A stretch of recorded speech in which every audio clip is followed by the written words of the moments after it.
I have half a bottle of Pepsi. Okay, we might make it through the evening. Good.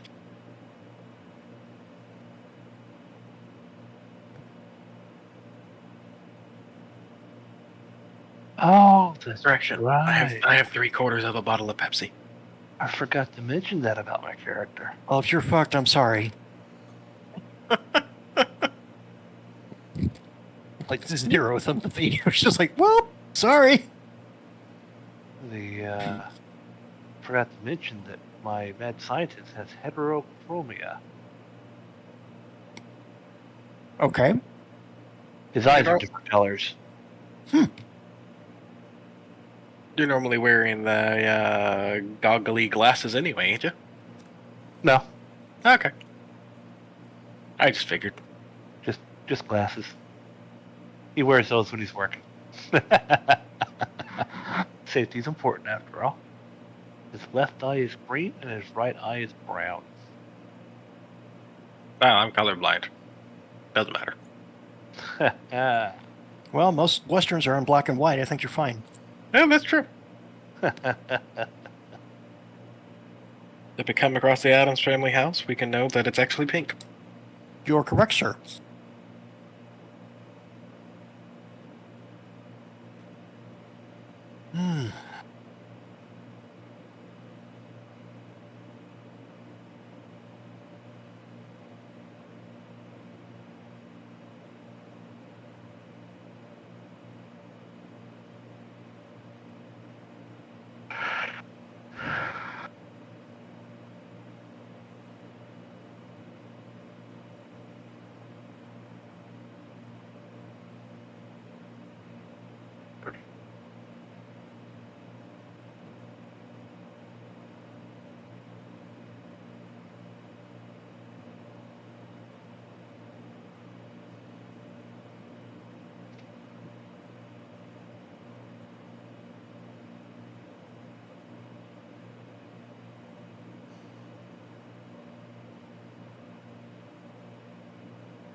Banjo, Star Wars?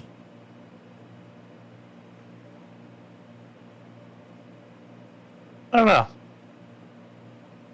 That's what it sounded like.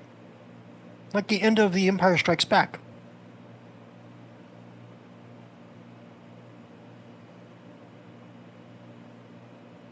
Also, you there, Delta?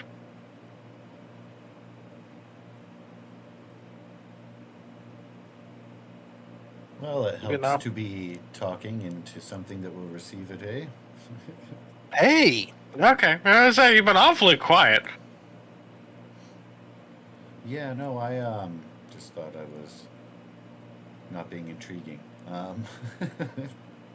Nope, didn't hear a thing since we switched over. Did we get experience from the last game? Or however that works.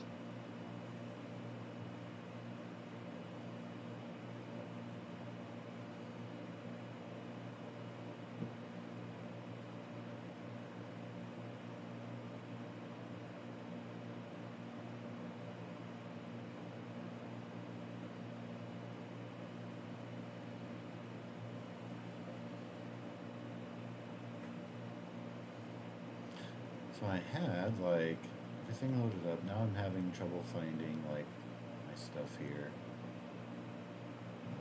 Pardon, bear with me.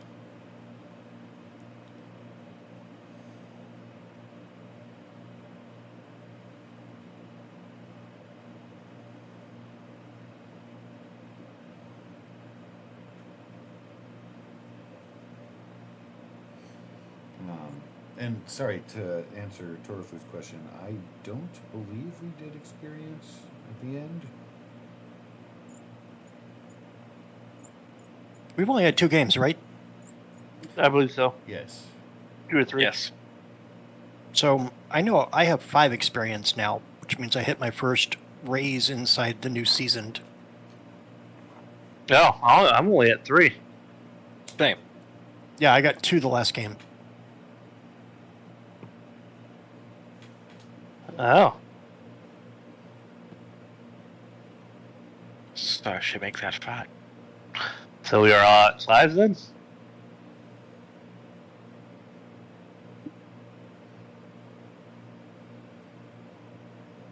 I'm wondering if there's a reason you guys did not earn 3. You just told me 2, and that got me to my first milestone, but I don't remember what you handed out to everyone else. Well, it would have been even since it is, it would be akin to the L5R, where, Got it.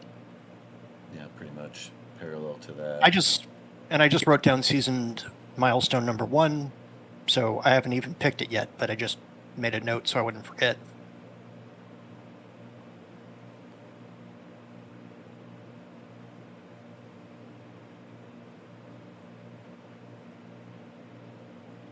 Now with a milestone, I can raise one of my attributes up by 1.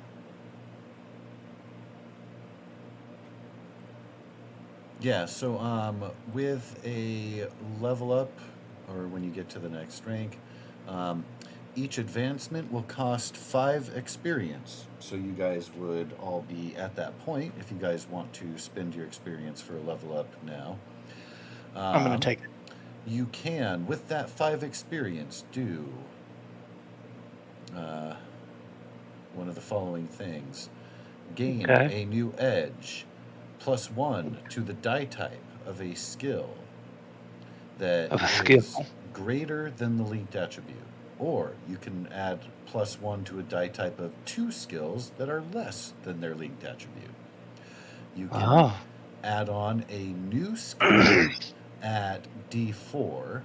At character creation, you guys are able to level up to D6 with your point spend immediately.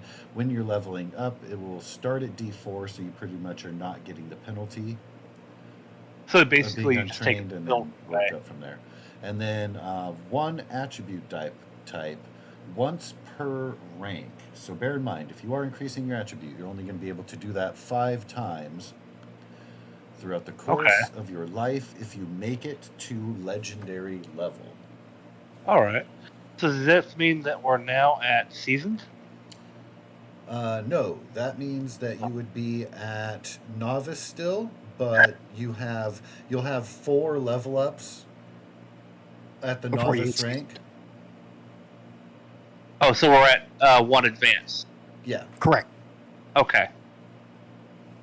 Yeah, still learning the system. Oh no, that's No, totally you're cool. Yeah, we're all gonna So- plod through sometimes in that regard. So do I lower the five experience points when I do this, or does it just stay at 5? They're being spent. Is it marking total or current or unspent at all? Let me look at your things and stuff here so that we're talking about the same stuff here. Yeah, So- it's right over that weird shield symbol right underneath my name. Right there. I would keep that as your total, and then track your advances next to that, and we'll be able to tell. That way, if you haven't spent your XP, like you'd be at like 10 or 12, but only have 1 advance, then we know that you're saving it or whatever, building up. Which in this game system, there's really no reason to do that. Right. But So, it can. well, when I hit my project. advance, I can up skills, but I have to wait till I hit seasoned before I can up my tribute. If you you haven't done so yet. It's just a matter of, so between your novice rank, for example, you'll have 4 level ups or 3. 3. I'm dumb. So out of your 3 level ups at the novice rank, one of those can be an attribute raise. You can do that now, or you can wait until later if you want to do skills or get an edge or something instead. Oh, I'll do that now. Okay. But yeah, it's once per rank, so novice, seasoned, veteran, etc.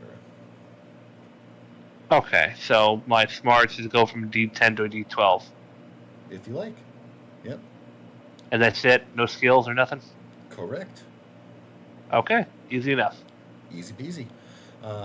Yeah, and then Brian got an edge at the beginning to start at seasoned rank, so he's going to go from, like, he's kind of starting at an equivalent of 20 experience, and then 20 more to get to next level there, so you'll always have a little bit. It had some drawbacks, there. but it was cool. Easy enough. Yeah. Let me test something in chat real quick. No. Let me see. So Nice. this Grant. is Bolt. right. This is supposed to be. Ooh, you exploded. Yeah, you did. But was that the correct? Weird science D10? Yes. Just make sure it's rolling the right stuff. The arcane skill is used as the attack roll. And my ranged attack roll, as you can see from my cult here, is a little lower than my actual arcane skill attack roll. Okay. So your finger guns basically got shots right now. So you're able Oh, yeah, to get a crit, and you've got a critical failure out of the way. So your dice are warmed up. Right? Every time I hear this, I think of Arrested Development. I miss that show. I haven't watched that in a long time. I really did like it. It was a fun show. Yeah, that actor did Michael Bluth perfectly, I think. I feel like The main character. I can't imagine any of those characters being played by someone else. Yeah, the casting was perfect. Yeah. All the way across the board. There's money in the banana stand.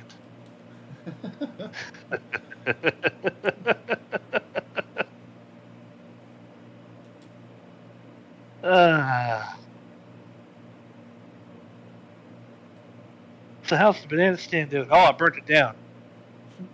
What do you mean you burnt it down? There is money in the banana stand. Yes, I know. You developed. No! I lined the walls with money! God damn it. Which is funny because he went in there to tell him, and he was all proud because him and his son are standing there all happy watching it burn down, and then oops. Oops.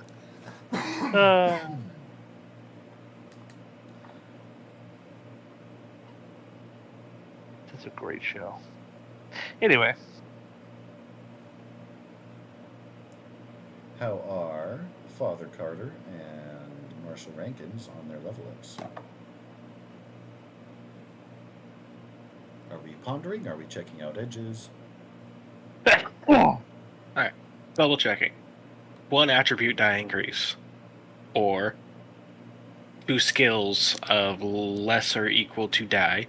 Yes. Or one skill greater than die. Yep. Or an edge. Yep. Okay. And in that case, I think I'm going to take an edge. Cool. I'm done. Huh. I increased agility. Nice. Yeah, I wanted to increase my main stat die use.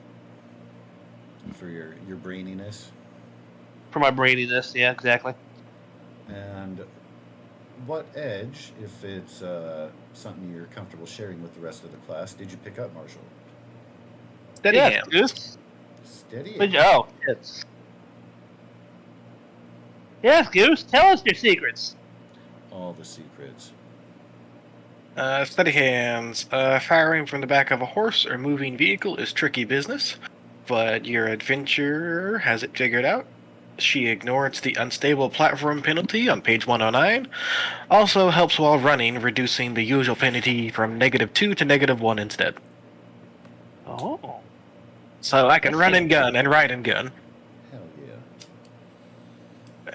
And now that I got that copied over, I want to go read the rules from 109 to see what I get to ignore now, and what you guys have to be stuck with. So what I get to ignore. Fuck you, Goose.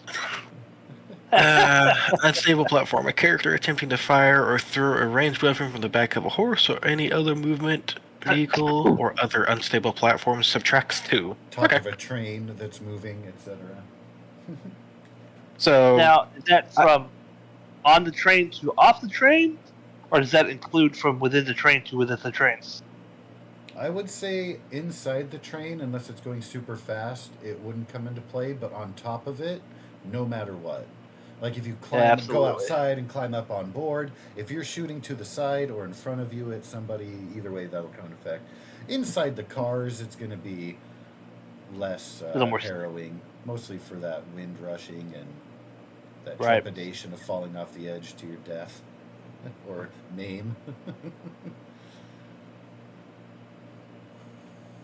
I went and got me some pickles. Vehicles. Pickles. Milk. All right. So, everybody, start with your 3 fate chips. I get 2. Deed. Does that mean we each have 1, or do they each increase by 1? You each start with 3 of the white chips. Each session. All right. So I have 3, and then 1 red, 1 blue marked down. Yeah, save your reds and blues for special occasions. Okay. and one more time, what do they do? So, there's Reroll. yeah, reroll is kind of like the main thing. Now, you guys had opted to choose a special rule, BT dubs, that characters may spend a Benny after critical failure, allowing for another chance for success in an unusual and unexpected ways. It's called Dumb Luck. That being I remember one of that. the setting rules that you chose, that means you can spend any Benny after critical failure. That being said, if you are spending a Benny to do the re-rolling, that will trigger the GM also getting one. So to just kind of quickly break down the fate chips here, the white ones, you get to re-roll a trait roll, keep the best result. A red or blue chip allows you to roll a d6 and add it to your total. Also negates critical failure. Or you can use it as a white if you've run out of those. With a blue, it's the same effect, only the GM does not get a chip. With the blue, it's I'm awesome and no one else is. And again, it's adding to it or re-rolling. The white ones are just a re-roll. Okay.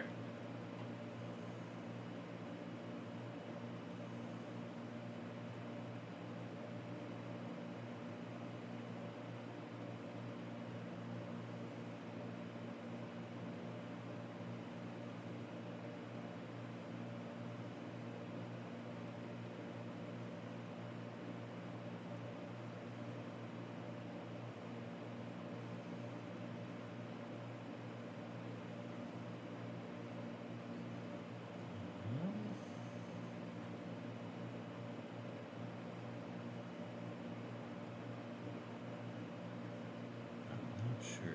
One of the things that you chose as well, one of your other special rules, was regarding.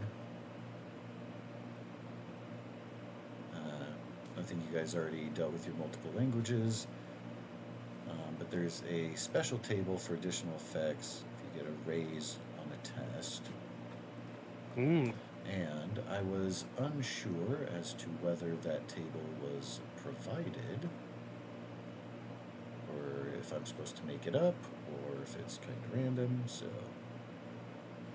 I'm okay if you just want to make it up.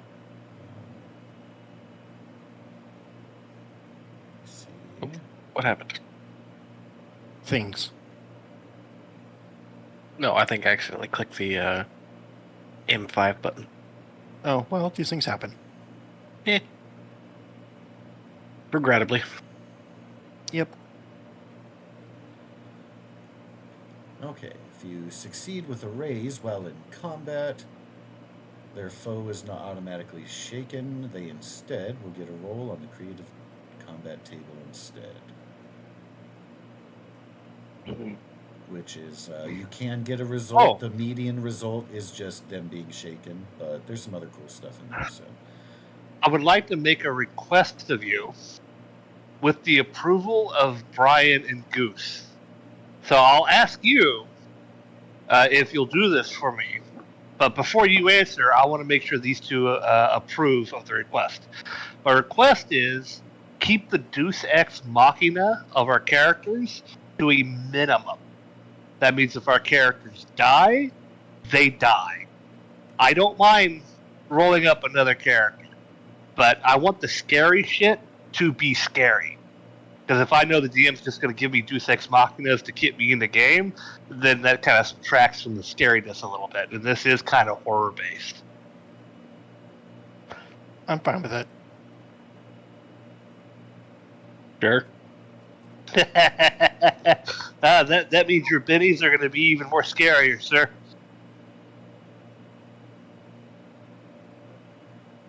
Yeah, because I nearly had Don't Know How die in the other game, and I was like, all right, so with this according to rules, I don't think he's alive.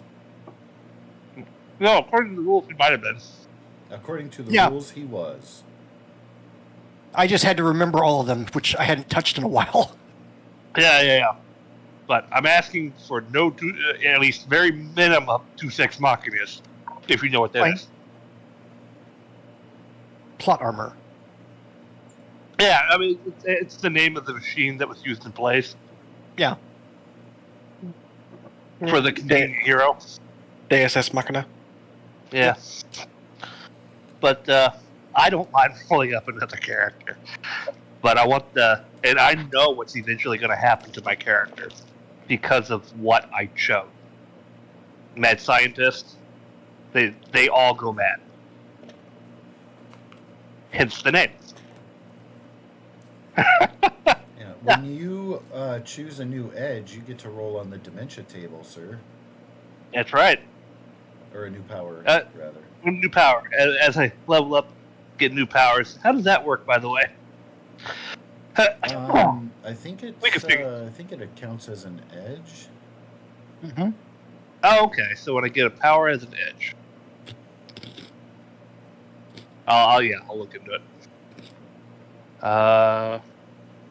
Player's good.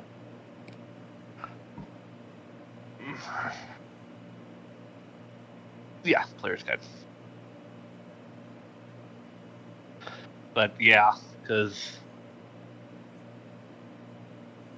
I can explode in a very epic fashion at any point in time, and I kind of want that to be like something that happens.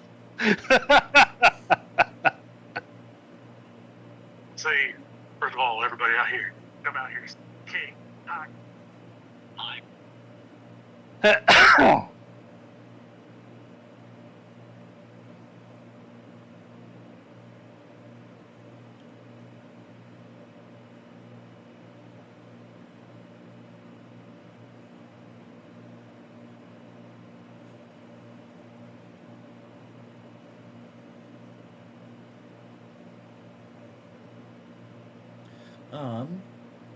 Hmm?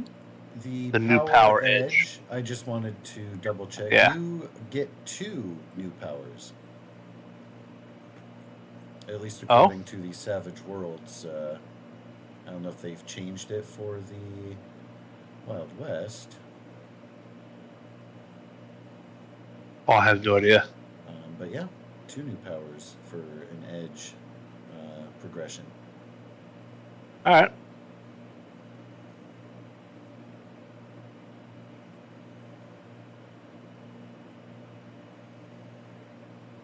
Whew. I'm ready. I'm ready.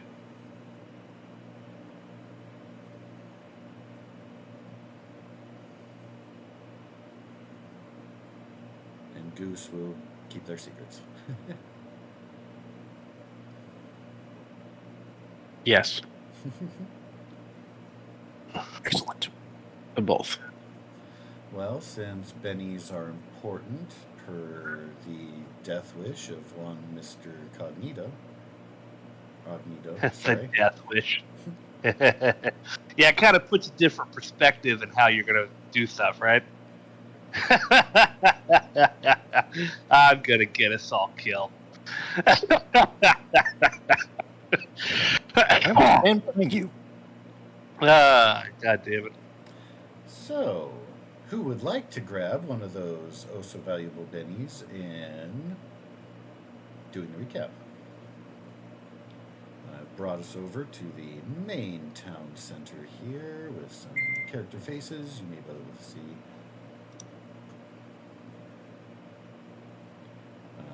The tab moves properly. It did.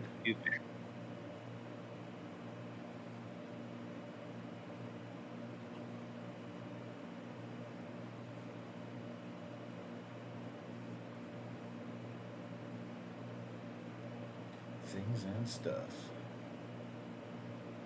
I guess I can. Go for it, Absolutely. Sheriff. That's Marshall. Not for long. Not for long. It'll still be Marshall, even while I'm sheriff. Marshall's a higher rank. 1 second.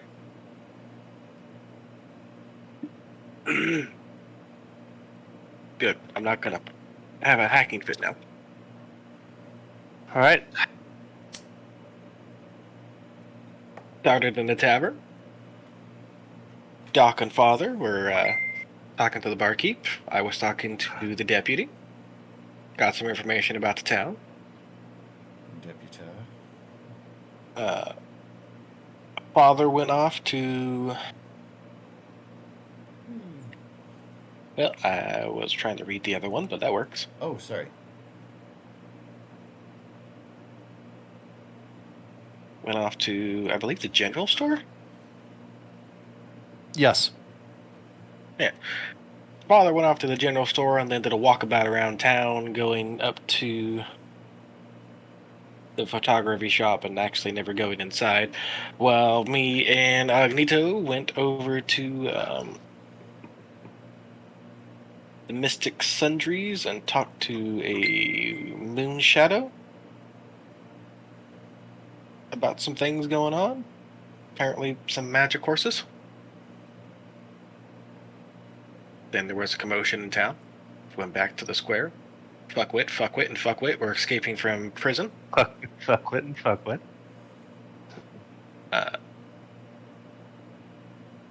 One got supernaturally scared and ran off. The father and the son got their hands blown off, caught in a crazy Agnito contraption, and exorcised. All in all, a really bad day for them. After they magically burned their arms in the bars that were holding them in captivity. True. They were possessed. Old Folk 1 and Old Folk 2 went back to the bar to have a afternoon drink and a nap. I mean, you're not wrong. Yes, you're absolutely correct. And Marshall went on a ride about around town and around the outskirts, and I believe we ended off with him coming through a small valley. Yeah, coming Or into ship the went south. canyon area. For whatever ominous reasons that entails that there's a map made out for. Indeed. And my new edge is probably going to become very effective very soon. About that. So there was a meeting. You did meet Miss Cartwright, who runs the farm that had the mystic horses. She had come into Moonshadow's shop on your way out. Also, there was some... Father Carter did spend some time with the librarian, Ms. Hargrave. And you did meet General Store runner, Miss Rainwright.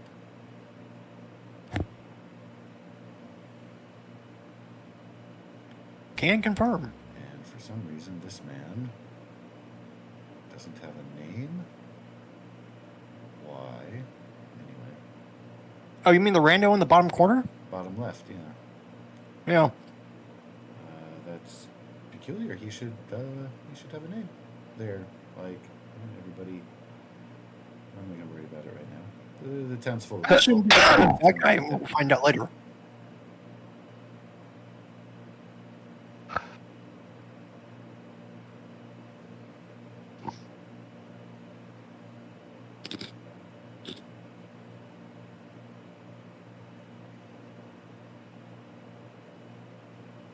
And so indeed, do we start here while the old timers do be taking a rest and a nap? Our good marshal is out and about, doing a little bit of scouting, keeping an eye out for any ne'er-do-wells, in particular, one outlaw known as Dakota.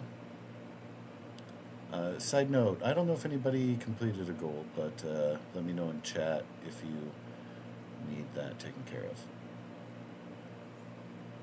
And what happened to... Okay. So, it's a nice, pleasant day. I mean, in the loosest of definitions, I did swap an item with an NPC. What swap was that? I swapped their hands for bullets.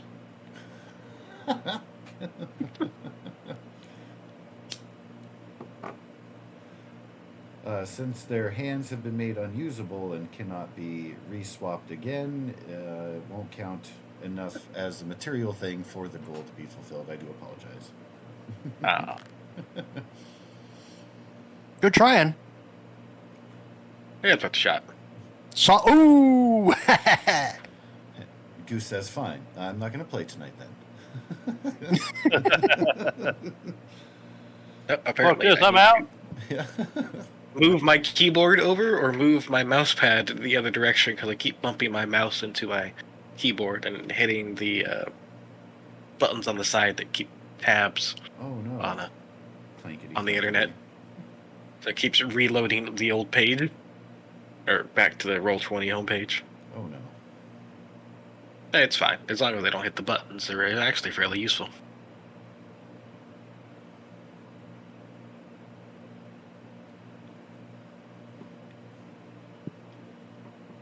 Alright, so in a valley. Indeed. And it is a pretty pleasant day. There's a nice slight breeze.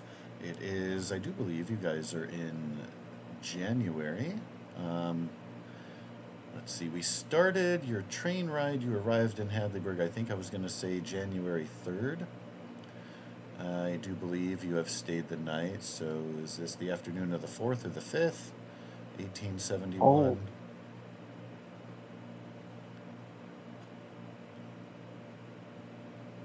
And I'm sure. Look at me, not writing down the Just- goddamn date anywhere. Weird. The Reckoning was 8 years ago. Also, too, I'm sure, I haven't done it, but I'm sure a quick Google search could determine what day of the week that was. So, again, I'm just pasting up the 3rd as that being your arrival in town. So you'd be a day or Perfect. two past that. So it's not as hot as it could be down here, the arid desert plains of New Mexico. Your day immediately becomes less pleasant as you hear It the was a echo good day. of a gunshot. You feel the weight underneath you suddenly drop as you are taking a tumble onto the ground.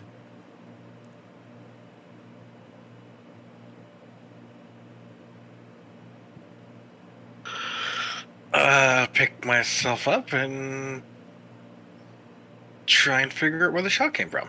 All right, dusting yourself No off a bit. reckoning. No damage. You weren't galloping by any means. You're taking kind of a leisurely stroll, but you realize the horse that you had borrowed from town has been shot and is dying. Shot through the neck, a little bit behind the ear, neck area there. It's not going to survive. It's The, twitching a little bit. on the ground. The Reckoning, the first instance, according to the Deadlands Wiki, occurred on July 4th, 1863, at the site of the Battle of Gettysburg as it just ended. Ah, Then soldiers from both sides rose Yeah. and indiscriminately started attacking soldiers and civilians. Happy Independence Day. Right? also, January 3rd, 1871 was a Tuesday. Yes. Dude, awesome. Do it. Free chip for you, sir. Good find. So Oh, sweet, I got two of those. a third being a Tuesday, we're gonna say you guys have kind of been through a couple days, arriving, getting settled in, doing a little bit of meeting townspeople and such. So it will be Thursday, the 5th. Okay. Slight breeze comes in and somehow has shot your horse from underneath you. That single shot echoing as you're coming to your feet, still around the otherwise quiet canyon. Okay, first course of action, taking cover. Dun-dun-dun. And then peeking around, trying to figure out where it came from. Can I please get an investigation check? I'll take that wild die. Right? Very nice. So as you were coming into the area, you were in a very casual mood because you hadn't seen activity of people. There are old wagon tracks that come through here and such, but the wind has blown away any recent hoof prints, so you didn't expect any kind of ambush. And as such, as the echoing is dying down, you know it will be deeper into the canyon, wherever that shot came from. From the way that the horse was hit, it had to be more even level rather than from above.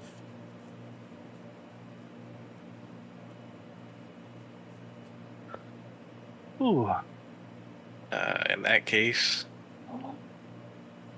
is that a cliff edge or is it just like a slope up to the cliff edge? There's a slope up where you're at. Yeah, it slopes in on that side. It is steeper on the other side that we can kind of see, but yeah, all around that kind of crater area does slope up. Okay. Shimmy up Crouch up the slope and then belly crawl across the flat bit to be able to see over the edge, so I can see down in the semi-flat areas.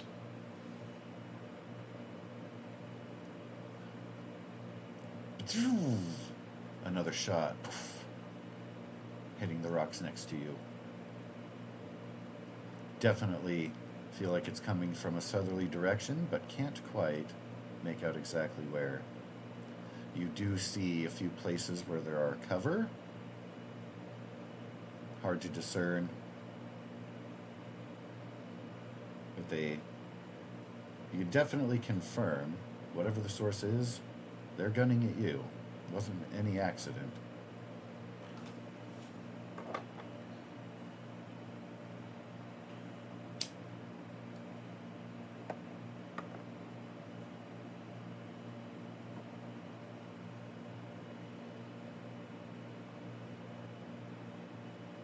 Do.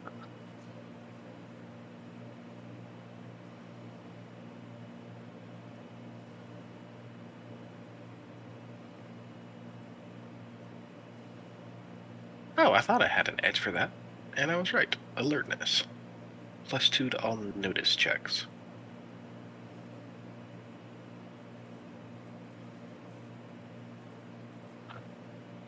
Okay, quick roll. Change my location and see if I can figure out where that one came from. Alright. While you are doing that, let me see.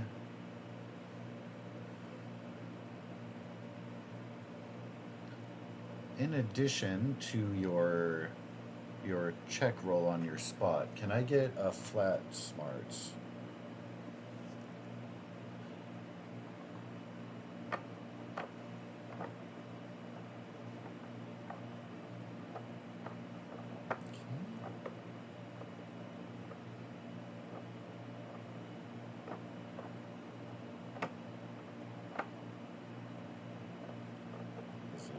success there.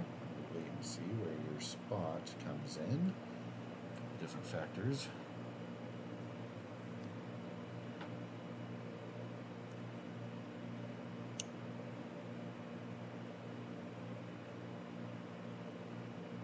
Oh, heavens. I love that wild die.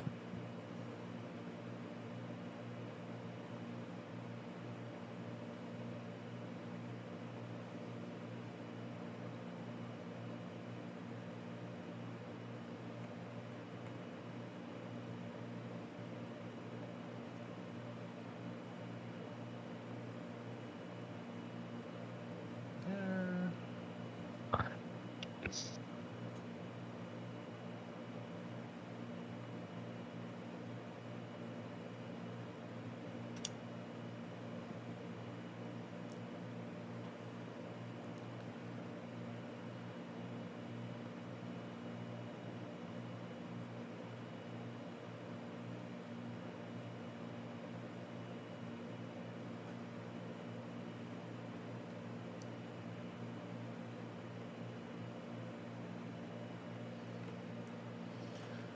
So to the south, you are going to see a plume of smoke as another shot echoes out. Again, pinging next to you. There are a couple things that your smarts are going to reveal. One, this person isn't such a great shot on a moving target and smaller than the horse just openly cruising out down the path. Secondly, the shot to your ear sounds a little bit more distant. It sounded like the first one was a lot closer. So it sounds like they're moving away from a point.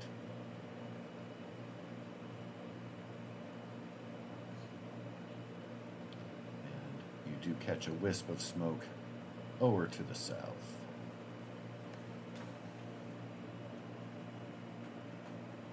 Okay, in that case, how tall is this edge? Gonna be about 15 feet sliding down. Of course, it varies in places, but high enough to where it'd be incredibly difficult to just jump up and grab the ledge. Could shimmy down with athletics / climbing. I think everything got looped into athletics. But your sheet might have swimming and climbing listed individually. Yeah. They're listed individually, but they're... Have you bought training into either? Or both? I'm not training in the climbing. Okay. You're welcome to utilize that then, and we'll briefly leave that to be your general athletics so that nothing is lost. All smooth, all happy and good. So your climbing counts climbing in water. As such, you could climb down the side. It does expose you a bit. I don't know if that's why you were asking, but as you're kind of surveying, that's free info for you.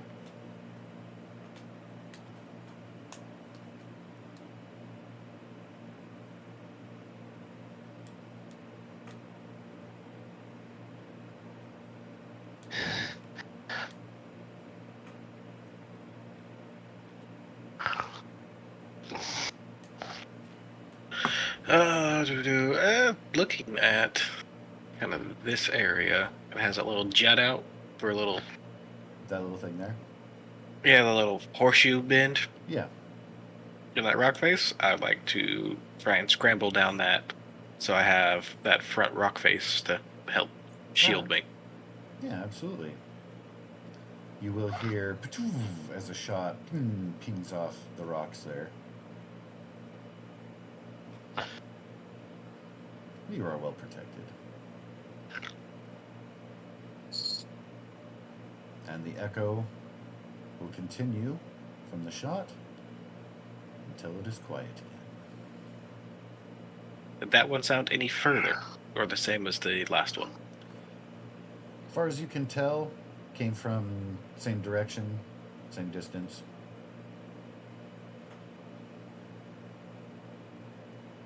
But as you are climbing down and taking your point there, checking your cover and the like, you begin to realize that there's not another shot coming. It's been quiet. You hear nothing. You do know that they would have seen you scramble down. The quiet is suspicious.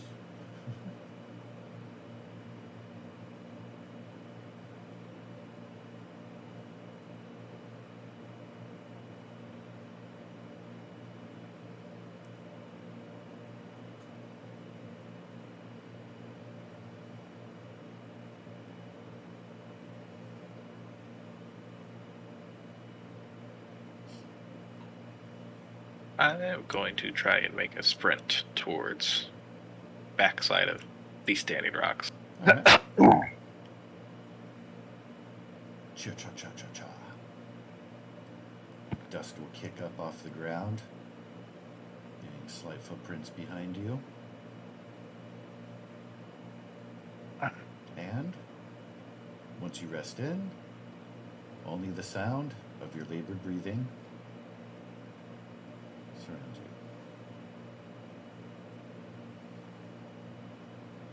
Peek around the edge. You do not see anything of note.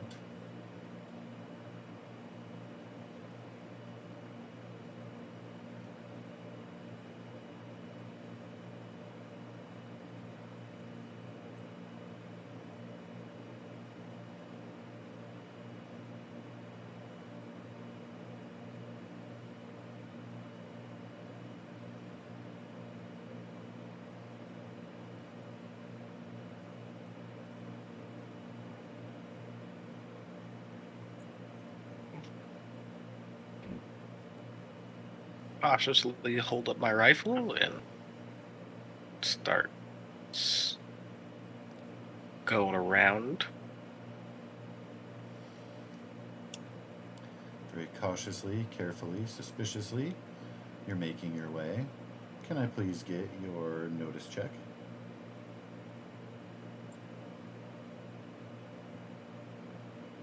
Ooh. Success and a raise. You see, over the ledge, there are some blood marks, and there are some bleeding footprints, it looks like, leading away further into the canyon area. It starts to become rocky, not as walled in as this. Starts to kind of diminish, represents more these things than the large mesa type surroundings. But you see, again, you did not fire a single shot. So whomever appears to be trying to ambush you has been wounded themselves.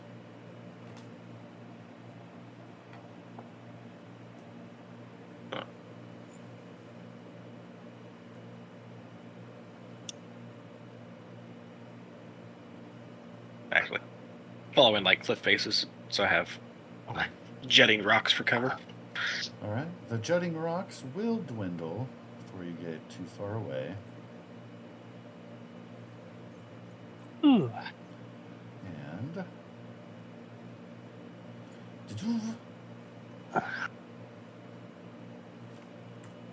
And question, and I should have asked this way sooner. I'm so sorry.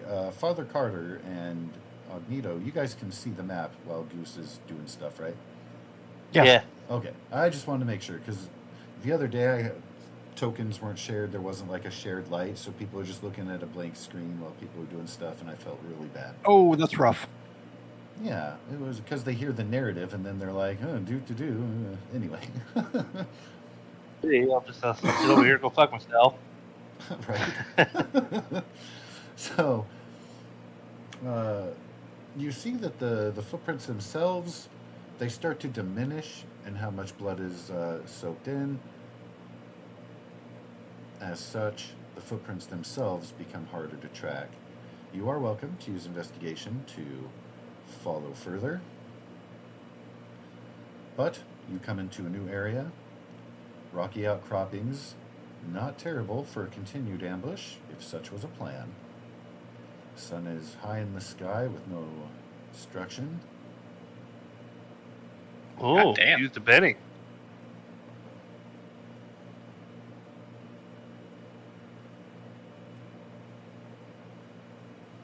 God Is there, said no. is there a limit on how many biddies I can use in a turn? Not at all. Excuse me.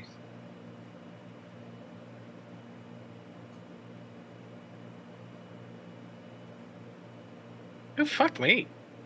But you made it. You made it. You got the Yeah. 4. You got I the got the 4 4. with your wild die. It did not want to give that up easy. It didn't. Well, there goes my recap Benny and my be a good boy Benny.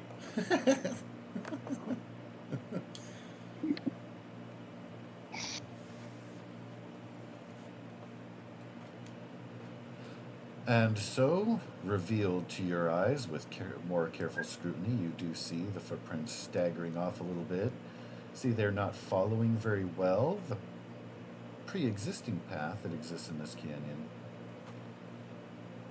And over yonder, you see where it looks like the individual had stopped off,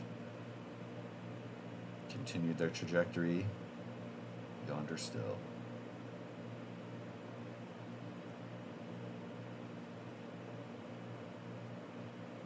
Cover behind the rock. Peek at it. All right. Can I get, this would be your spot check again, please?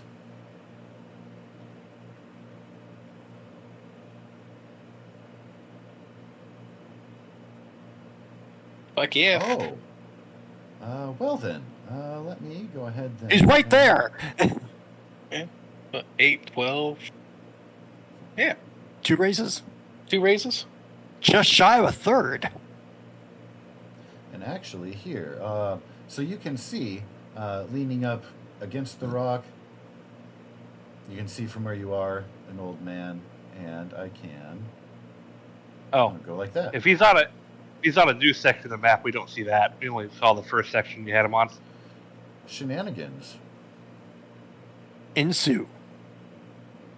Let me go ahead and do a little bit of that, like that.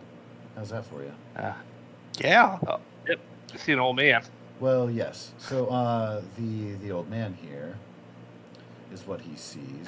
Just to kick that off, here's the map where he had come in. You've got some footprints.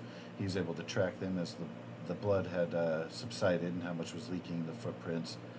But apparently not on a hand, and otherwise, when stopped, made his way over, and then sees him lying over up against the rock face. And that again is this old man. Very clearly an aged native. Did you remove the shadows? Do what, sorry? Did you remove the shadows? Could I? Yeah, it's When it's on the one map, I get it. When it's on the old man, it looks weird. The shadows are showing up on the old man? Yeah. Yeah. What? the ones It- from the tower. It's like he's between This the tower. map and this tower. That Yeah, is they're staying permanent. that is the stupidest thing I've ever heard. Why would that even be a thing? That's where the shadows are. Not anymore. I have eliminated the lighting.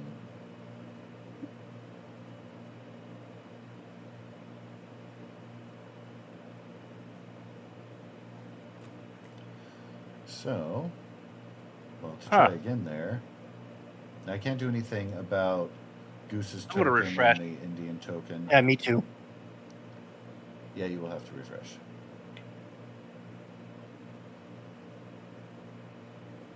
That's so dumb. I did not realize that the lighting would affect like a giant picture on the token layer. Like, I don't think I've ever encountered that. That's incredible. Yeah, just stupid. just so you can see what I'm looking at, because even though I refreshed, it's still there.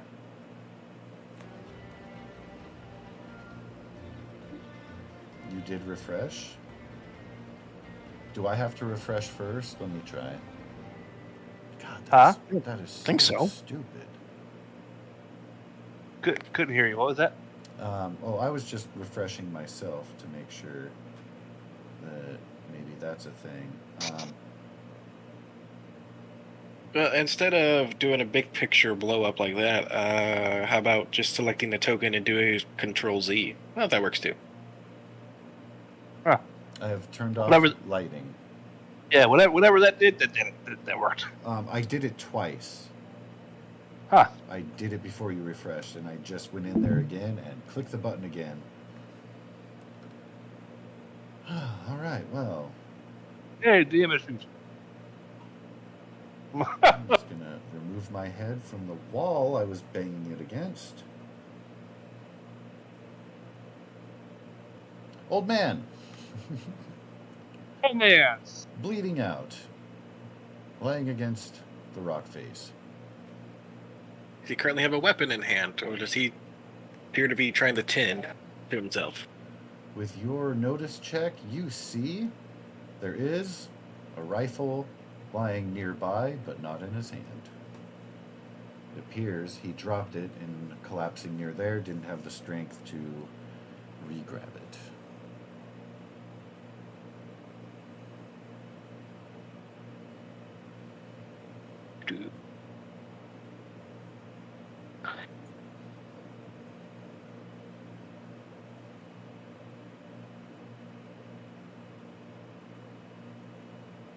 I'll raise my rifle and step out from behind the rock and call out in Murder his ass. Sween? Is it Sue? Siouan. Oh, Suan.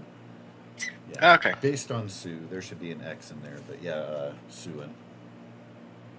I guess. I didn't know. I would not add the "and." I thought it was just Sue for language or plural or singular, because it's not. It's apparently the mother tongue for Mondas, Right. Yeah.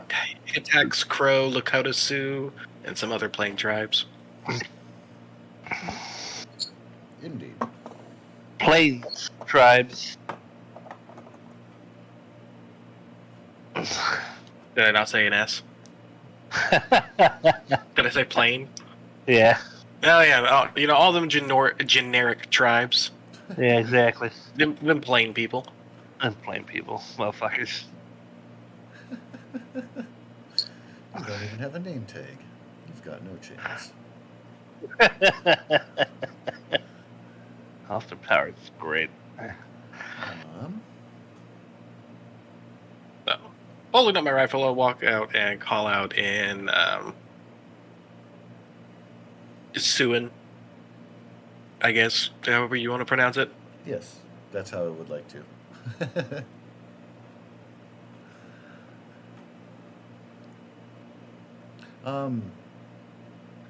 Did that come from a page in the book, or is that a different acquisition? Some acquisition I got in the middle of nowhere. Googling stuff and how they did languages and such. Okay. I forget. I can't remember what it came from, but someone posted a whole bunch of languages whenever we chose to do the tongues thing. I do recall. I think it Was that in campaign? No, that's not in campaign. Out of game?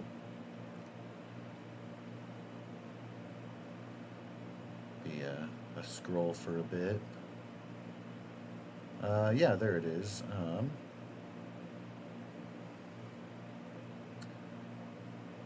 All right, I have the answer I was looking for. Continue, as you will.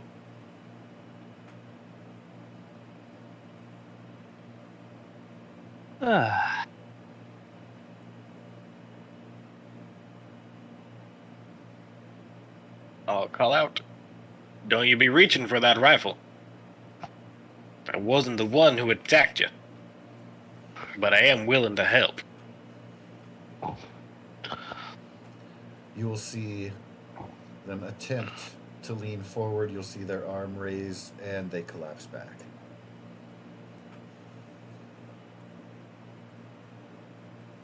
Sling my rifle back on my back and head over to him. First thing I'll do is I'll move his rifle further away, Kick. and then I'll lean down and try to assess the old man All with right. my untrained medical skills. By all means.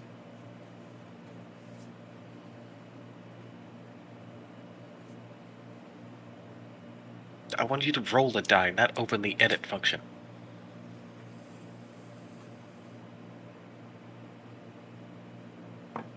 Why do you keep... There we go.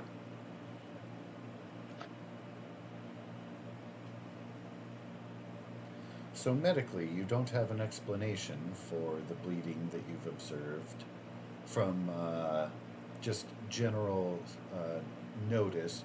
You do see that pretty much his whole left side is soaked.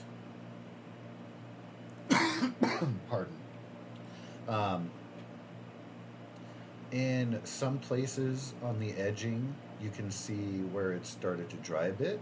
So you do get a sense that whatever has been bleeding is older, but you're like, it could be a side wound, but something has bled a lot, and now he appears to be dying from it.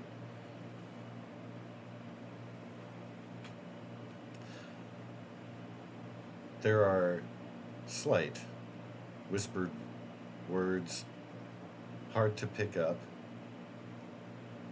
It is not in the Siouan tongue, but the Athabascan, native to the Apache. Ah, Now, I don't know if you speak that. You would pick up some similarities, but if you don't speak that specifically, the whispers might just be more familiar gibberish than other gibberish. nah, I picked up English, Spanish, and Siouan, Okay. because that's Oklahoman tribes. And that does make sense. With some bleed over, there will be some ways to be able to communicate. But the whispering itself was, again, kind of sounded familiar, picked some stuff up, but didn't quite register what was said.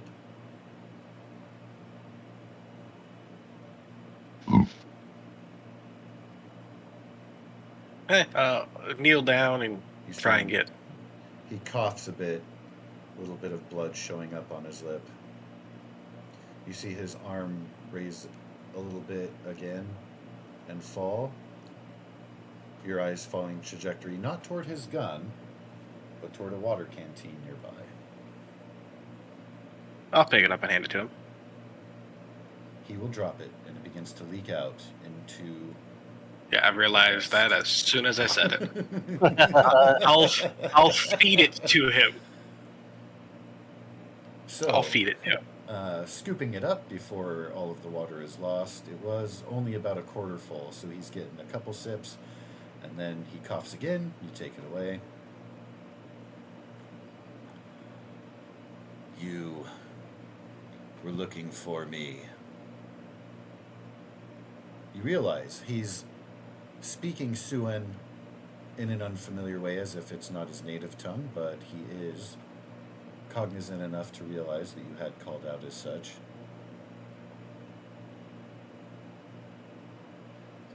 You're with the others? Well, you found me.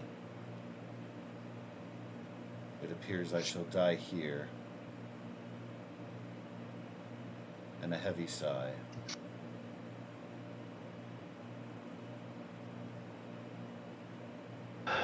Not to be impolite, but I don't know who the hell you are. That's perfect. You lie. I just rolled into town a couple days ago and was taking me a nice stroll on my horse, and someone decided to shoot that out from under me. Out here. Alone. Doubtful. No, you don't fool me. You seek the gold. Blink my badge that's on my lapel. I don't seek anything there. There's a heavy sigh. See a slight eye roll. A cough again.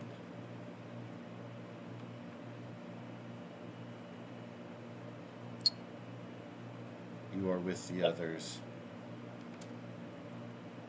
I promise you, I'm with nobody. Now, what can I do to help you? I'm not very knowledgeable in the medicine, but if you can direct me in what to do, I can try and patch you up some and maybe get you back to some of your folk.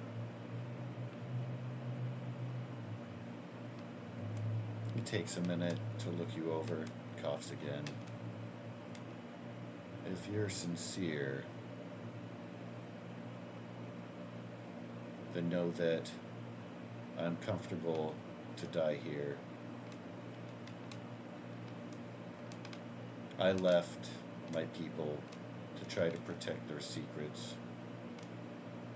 But now, and he trails off, you see his eyes go toward a pretty nicely embroidered, designed, I don't want to call it a purse, but that's the closest thing, or like a large kind of looks like a mail bag, if you will. A satchel? It's a satchel, but it's bigger than like a fanny right. pack A type sack? satchel. But yeah, satchel, Like a orange purse. Messenger bag Yeah. size. Yeah, pretty much. Yeah, like the postal bags. But with native designs on it, nothing that says like U.S. Post or anything. Well, not anymore. But you see his eyes dart to that, and you see worry come across. And a heavy sigh as he looks up. You know that he simply doesn't have the energy to grab at it, and he's in a frustrated position, but coming to terms with his mortality in the moment you've caught him in. I'll pick it up and put it in his lap and lay his arm over it.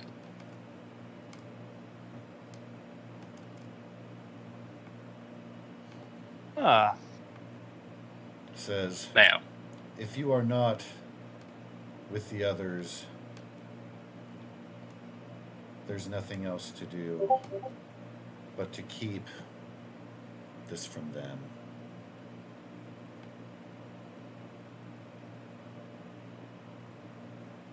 what's in it?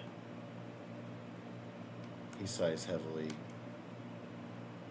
casts his eyes down. You see great reluctance in him even having this conversation with you.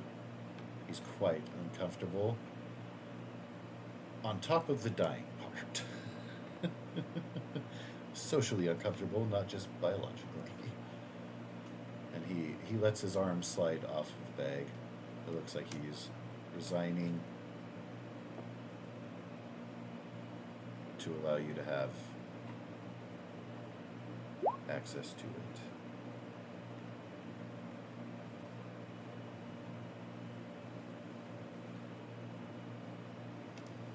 I'll take it and I won't even open it. I'll just sling it over my shoulder. I can deal with whatever's in the bag later, but in the meantime, do you think we could make it back to the town that's close to here? You feeling up for that? Or if not, what can I do for you? A heavy sigh again and a cough, struggling to make out more words. You can tell he's very close to the edge. He says,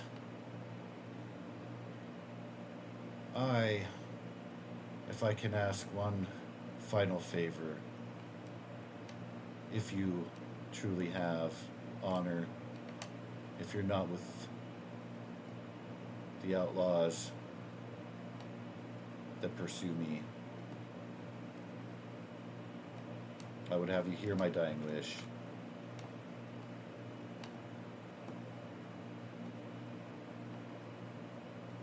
If it's within my power, I'll try. to fulfill it.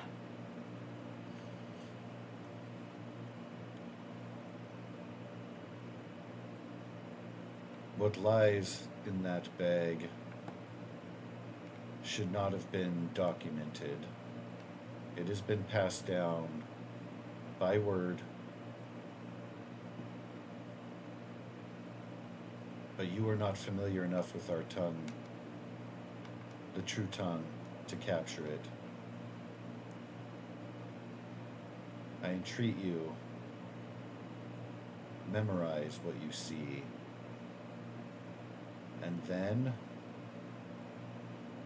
burn it and see me buried here. I find my people had forsaken me long before I left them. If you find one worthy, then by all means, please share. And he coughs. I've not found one, not of the youth, this generation.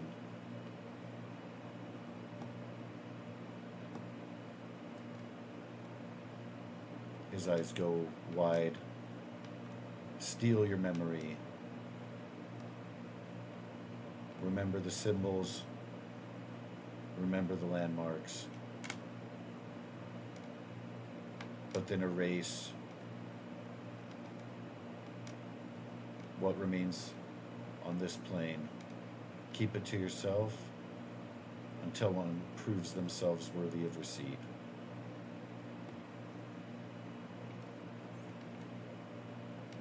And with a heavy sigh, after a bloody cough, his body goes limp.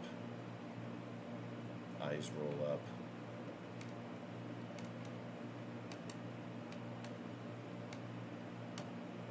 And so, he has asked that you memorize and then burn something and then bury him here.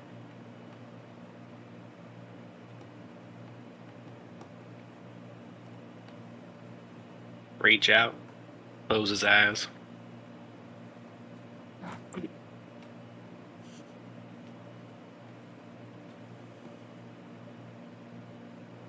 Y'all spit and open up the satchel.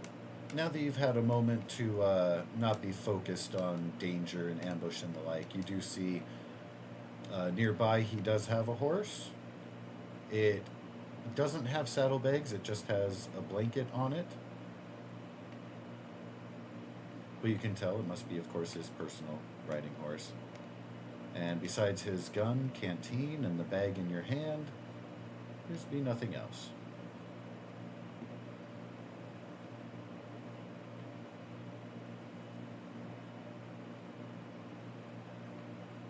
I open the messenger bag.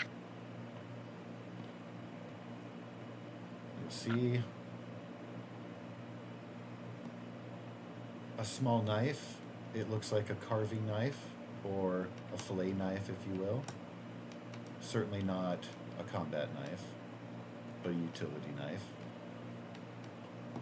There's a small pouch that has what looks like dried tobacco, but is green in color instead of brown. And then a rolled, feels like leather parchment.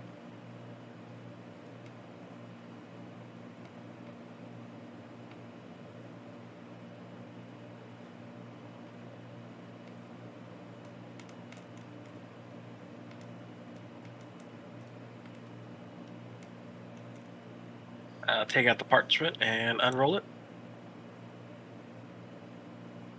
There is now a handout in the Wild West folder that you can view. It's at the very bottom, underneath the Lumina Stride handout. It is, at this time, your eyes only. If you're wanting to share meta, I can share it to the other players, but for initial view, you are getting the look. Your friends, in their nap, do not see the handout. Orc here. It's just like, ah.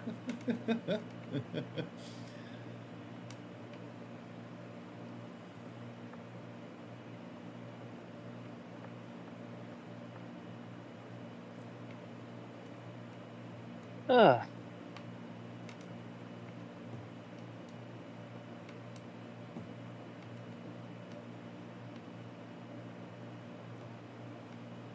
And when I eventually wake up, I'll just be happy that no one's pointing guns at me when I take my hat off my face. Right. Okay. I'll take the scroll and tuck it into an inner pocket of my duster for the meantime.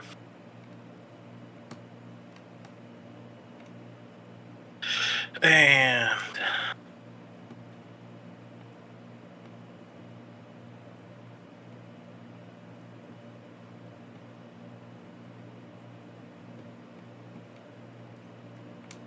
I guess set about burying him somehow. Probably just piling up with rocks. Yeah, Yeah. piling up a bunch of rocks on him. Of course. Yep, give him a good frisk over while I'm doing it. Rearranging his body, see if he has anything worth keeping or looks sentimental. What he is wearing is I'll leave with him. ornamental. You could take some of the necklace type ornaments that he's wearing, a couple of bracelets with beads, but otherwise blood-soaked clothing that looks pretty well travel-worn.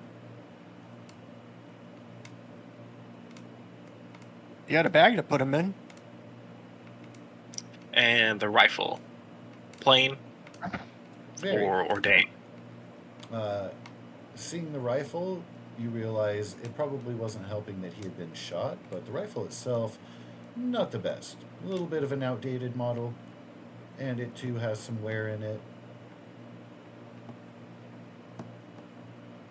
Could use a good oiling, polishing, tightening. But it is functional. It's essentially the lowest tier, if you will, for firearms. You're familiar with some of the best the West has to offer. Looks like he's had this for a while.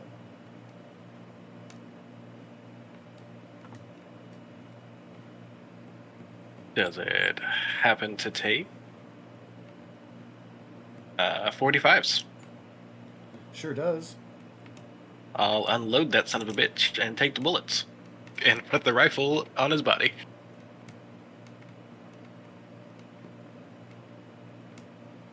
Bullets are expensive. Oh, yes.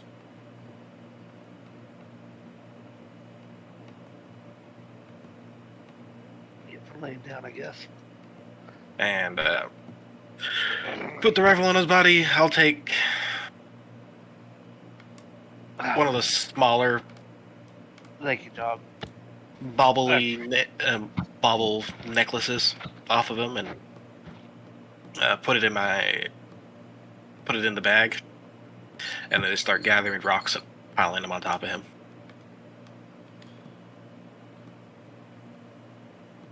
All right. Ah.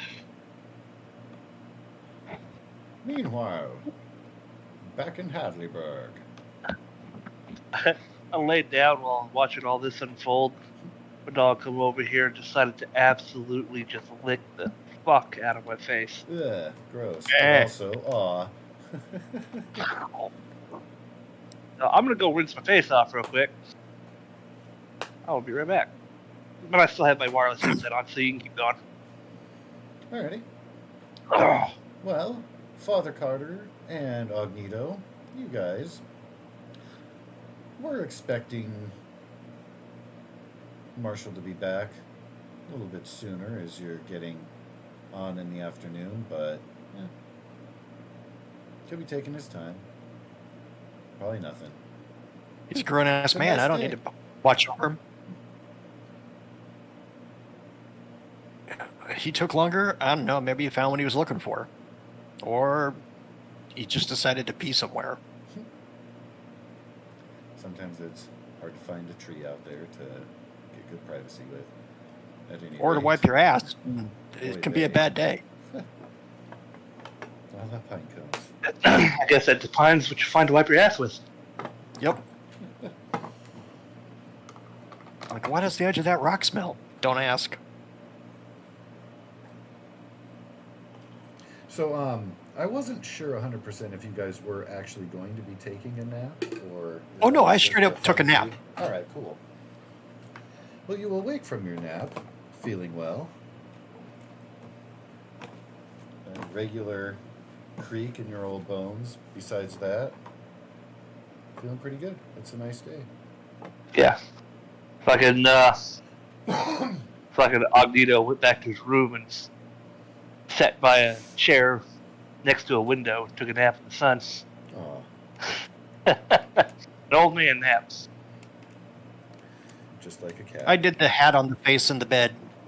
So I will slowly take the hat off. No one's pointing guns at me. I'm a happy man.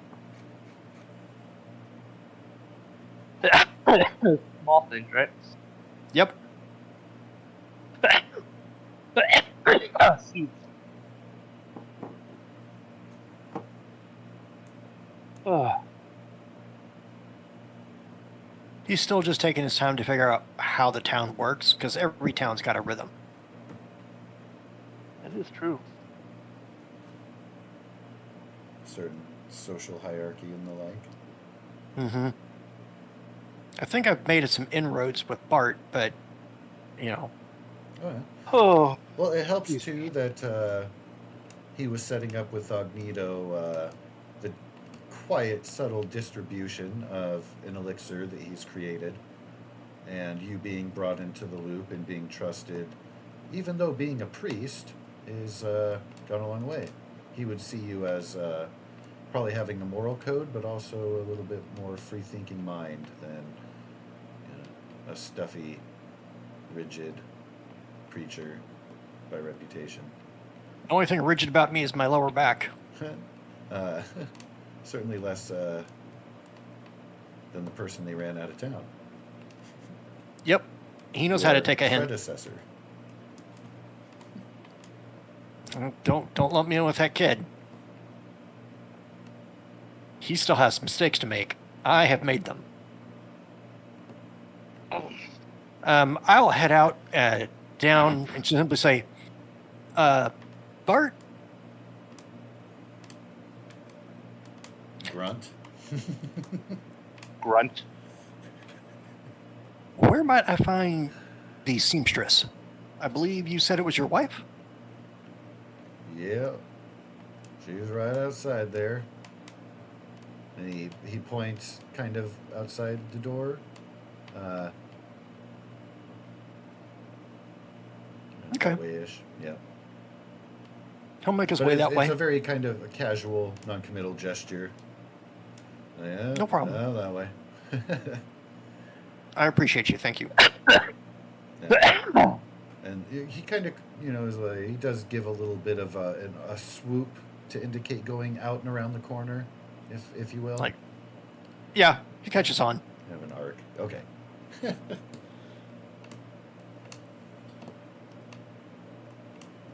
He will wander over to the seamstress. I'm assuming there will be a sign with maybe a needle and thread or something like that.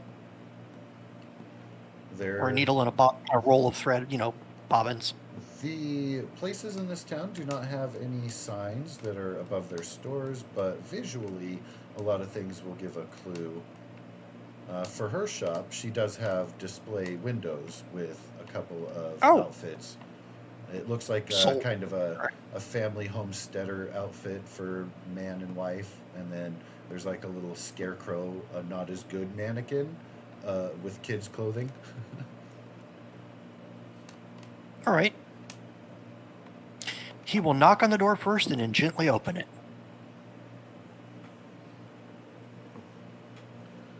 Well, come right in, Hello? sugar. Don't be shy. Appreciate it, ma'am. He heads inside and shuts the door. Would you be Miss Blackthorn? Sorry, Mrs. Blackthorn. Is indeed. Your husband directed me this way. As he's apt to do. I am apt to acquire a tailor. She bows with a flourish. As if to say, ta-da! Yep. He smiles. I'm probably going to require a number of sets of clothes. Do we want to start with some general measurements and talk what your price might be? She raises an eyebrow, says, "By your finery, I reckon price is not going to be much of a concern." It'll be a small conversation where you just tell me what it is and I pay it. She nods. Proper business among civilized Yep. folk.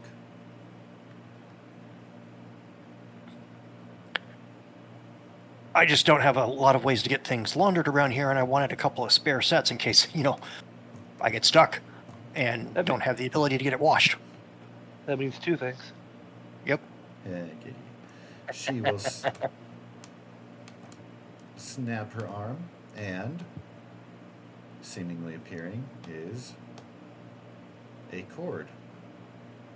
It is white and has black markings on it along. You realize it is a measuring tool.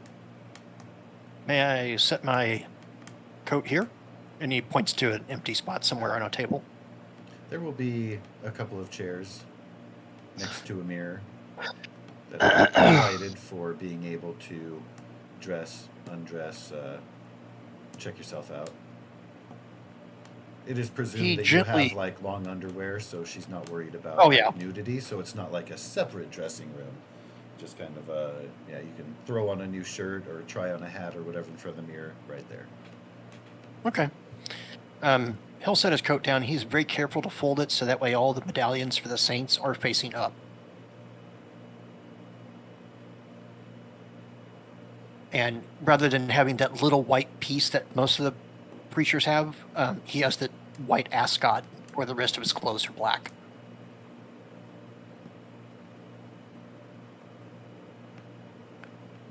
Gets down to his vest and pants and says, "Will this work?" She nods, says, "I've already measured you once when you stepped in, but measure twice. Arms out." Puts them out, follows the instructions. Yeah. She raises her eyebrow. "Surely you've been through this before, good sir." Oh, yes. You just tell me where to move and how to turn. Oh, yeah. And you'll have been, of course, measured before, so as she's going about, you realize she's very quick, very expert, doesn't pinch or inappropriately tuck or anything. Sure. Very quick, goes about her work. And as she's measuring, "You in town for long?" I intend to stay. She chuckles. "Didn't work out so well for the last one." I'm not as young and stupid. If you've been warned about, well... The tar and feather incident? Yeah. I prefer to call it an aversion to guilting and attitude adjustments.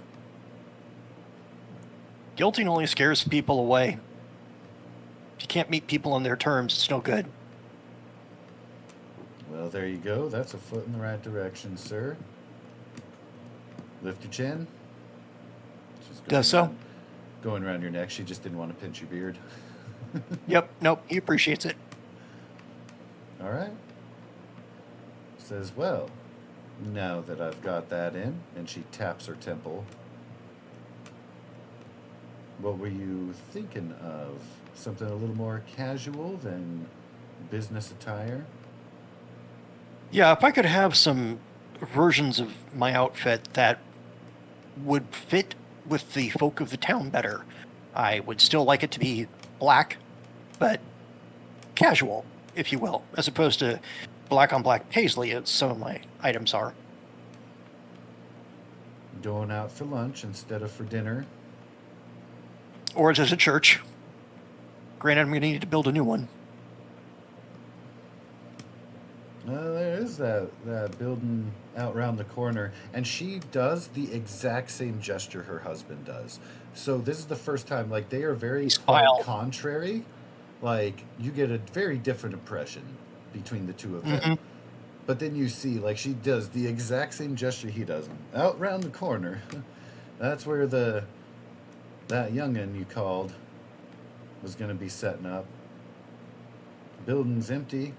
Doesn't have a steeple on it, but He said he Oh, would get there eventually. I'll have people come in and build it. She is referring to this one up on the edge of town. Got it. Yeah, you don't have to worry about that. I've got the funding for this all locked in. I reckon. All right. Because even Well, then I'm like gonna go- the fasteners you would have, like Mhm. your buckles and buttons and such, would be of higher quality. Just inherently, they would have little engravings on them that you have to pay extra for. You don't look like your girl got your dress in a shop. Yeah. Tailor made. Anyway, so yeah, little clue. She's pretty well picking up like you are refinement. Yeah, my family was into construction. And we've been doing that for a hot minute. So I'm thinking of moving out here and some things drug on this way. Pardon me for sharing a personal issue. She's just My head wife tilted passed nodding. on. She's encouraging you to continue, and will give a solemn and sincere. She puts her hand up, a little bit of clutching her pearls. So sorry to hear. I'm looking for a new stage in my life, and this seemed like a good place to do it. I've already spoken with the Archdiocese in Santa Fe, and they were supposed to send some people out this way, and I haven't seen them yet, but they could be delayed. Who knows? So your branch, they let you marry then in your priesthood, or did you come to that after you became? I came to it widowed? after. When I became widowed, I turned to the Lord, and I have 4 very lovely grandchildren that are being taken care of back at my other home. But I need something new in my life, and they need to grow, and their families need to have space to do that in. If it's not too bold, sir, did you bury your heart with your dearly departed, or is part of rebuilding looking to rekindle that again? The jury would be out on that decision, ma'am. Well, if you are undefined, do be prepared. By the quality of your dress and your well-spoken nature, you'll surely have the eyes of a handful of widows themselves here in our fine town. Frontier living be hard out here. I imagine. Quite a few of them do find themselves lonely. Man of your bearing. And you can tell she's essentially giving you a warning. The ladies around here Yep. carry their pickaxes with them, so you've Oh, yeah.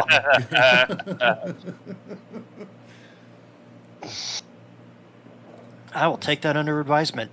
vultures. Highly under hang advisement. on the tree. Buzzards just circling. Noted. Very few times do I ever hear ladies referred to as buzzards circling, but the warning is well laid. Oh, so she will definitely not refer to them as buzzards. That's just me. She will instead kind of encourage in the way of, if you happen to find yourself caught in a net, don't struggle too hard. I reckon if they didn't mean well, they'd have been run out of here, just like your young friend. That's fair enough. And yes, she just thinks Yeah. that all of the priesthood is all friends, and you guys have your secret meetings and stuff. Like, whatever. Sure. Yeah, on Thursdays, actually. Yeah. Yep, secret meeting Thursday. All right, gotta go. All right. What are we looking at? Do I just give you an allotment and you tell me when it's getting low? She raises an eyebrow. She says, if you're going to be sticking around, I reckon we can open up a line of credit. Okay, let's start that. He reaches into his coat that it's got folded up there, pulls out a wallet, pulls out 10 bills, and hands the 10 bills to her. Each one of them is a $10 bill. She gasps, removes her hat in reverence at seeing a dollar bill. I kid. She smiles, That's a $10 bill. deftly takes it. Takes all the hats off all the mannequins. you're not sure which fold in her cloth, pocket, whatever it disappears into, but her hands are free and empty of the cash in a snap. Yoink. I hope that'll be enough to start the line of credit. I, or my good mister, will let you know. I reckon if you haven't yet, you'll likely have a tab starting over there until you get settled into something more personal. That is, if you do last, and she kind of gives you a little bit of a playful. Bart has been very kind to me. I've also stuck to the coffee. Although, after getting back from taking care of the ruckus in town the other day, and he's just very glazing over the notion it might have been a day or two ago, because I don't remember, because there was like a 3-day gap between getting here and I don't remember when the fight actually happened. So, he's like, he was nice to put one shot in there because it had been a bad day. I reckon Yep, million ways to die. Reckon it helped with the tar itself too. That was rather gross. It was very, very strong coffee. They are exaggerating. Oh, no, I thought you were referring to the blood that was everywhere. I apologize. No, the coffee was actually okay. See, there's back across the sea, in Araby, you'll find that coffee actually looks the way that it's out here. I've had a chance to have some Turkish coffee, and it very much does remind you of tar in some ways. Without adding the water to it, too tough. I mean, I would be awake for days. She shakes her head. I find myself better to be just right in the morning and have a drink at night, celebrate making it through another one. Sure. Sunshine seems to be all the kick I need. Get me started. Well, Bart is a lucky man. I'll make sure to remind him of that on Sundays. I remind him daily. And she I bet smiles you do. knowingly at you. She knows you're being complimentary, not like,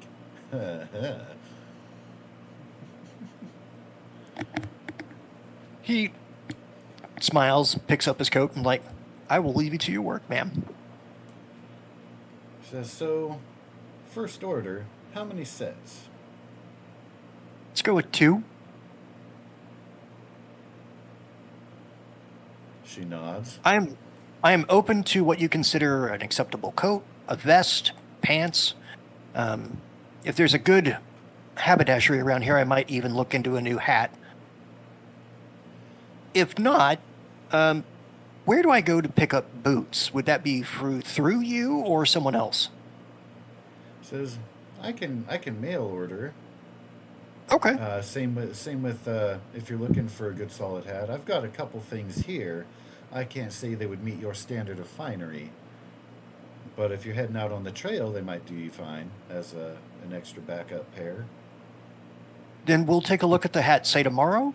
And if you can bring me a list have a list ready tomorrow when I come back of options for boots. She nods. And I appreciate your time. Feel free to just deduct from there, and when it's running low, let me know.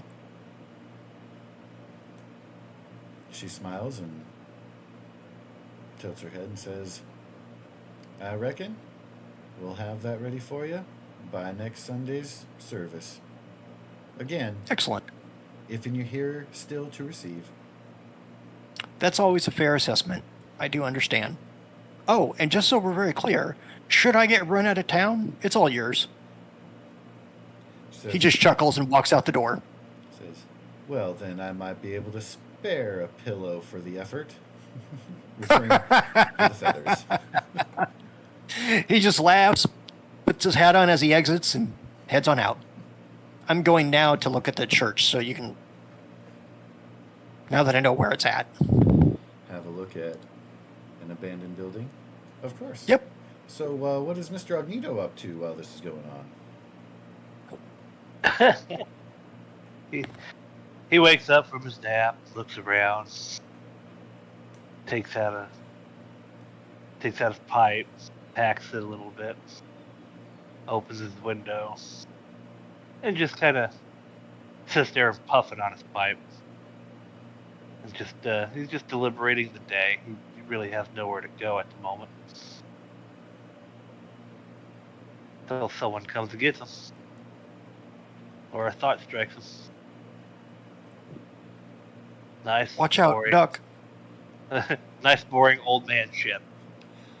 So as far as with your level up, you had grabbed, you increased your smarts die, correct, to max? Right. Yes. So is there an activity that you would engage in personally that would help stimulate your cognitive growth? Whether Yeah, it's- he's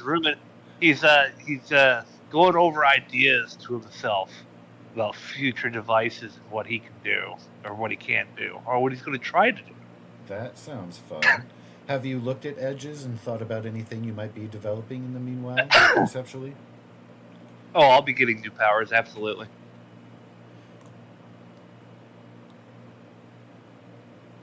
But pretty wide open on what they might be. Haven't really settled in yet. Just kind of that initial invention phase.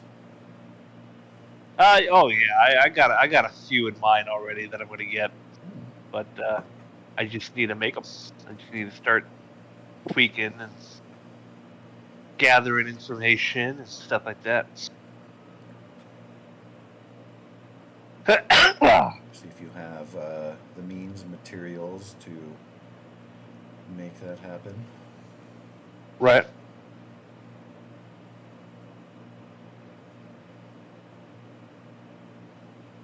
I don't think you didn't end up buying like a wagon that's your traveling lab, did you? I remember we talked about it, but I don't think you actually purchased that. No. It was I was I think I'm the only one with eventually- a wagon. yeah. I was eventually going to put money down for a place, kind of like that Steamworks place that you have over there, Yeah. that would turn into Cognito's lab. Okay. Even if he has to build it himself. Ah. Starting to run out of land on the sides, but there's a couple places. You might want it to be isolated as opposed to like on the top of like the What you talking about? very Okay. burnable newspaper or some What are you talking about, sir? I'm going to be the mayor. I'm going to bring science to this town. I'm going to take this town into the new age. It's damn near the 19th century. You know what this town is lacking? They don't have a proper mayor's house. Yeah. They've got just the jail where they've been kind of operating shit out of. They have not escalated to that extra level of we actually need, like, maybe should talk about even a courthouse or something like that, because it's all bloop. It's kind of done there. Boots on the Yeah, desk. So the way he's thinking, if I run poles around here and up down this side, I can run wires. And then I can run Telegraph wires office to would be fucking buildings. amazing. And then I can bust a network around here. Same with over here. Run some wires this way. Run some wires this way. Reconnect on this side of the town. You know, shit like that. So he's actually trying to come up with plans on how to, on what he's going to do with this town, should he be mayor. That's What he's going to fantastic. develop, stuff like that. But I deleted my fucking token again. But visually, yeah, all he's doing is he's sitting in a chair, looking out the window, enjoying a puff on his pipe. But mentally, he's fucking at work. Well,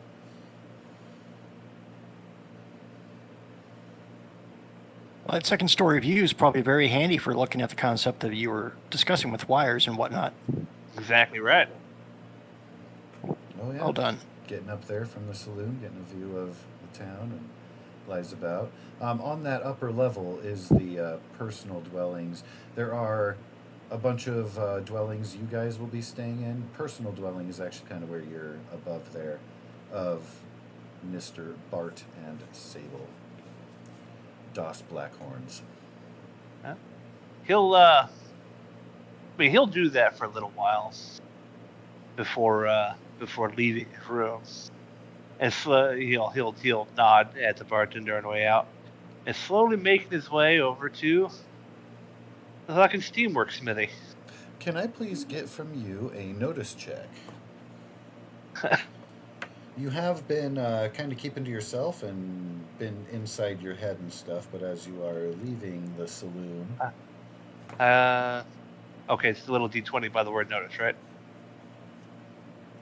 I think so, yeah. can confirm. And your head is still full of sugar plums. You realize that there's a little bit of a gathering around one of the other tables, but you don't really pick up or get drawn in too much. Yeah, it's just muttering to himself. Yeah, fucking needing a generator before we could do that. I probably need to make a battery bank. He's just kind of muttering on his way out. So, in making your way over toward the Steamworks smithy, you are greeted with the familiar, comfortable sound of steady hammering. That's the sound of a hammer ironing something in a forge. And when you enter the establishment, you will see the burly man bent over the forge. Not particularly well lit in here, besides the forge itself. And it's a little bit, air's a little bit thick. It's not so uncomfortable for you. I'll take my hat off as I walk in. Did you see $1 on the ground? What happened? Sorry, I can't help myself. Go ahead.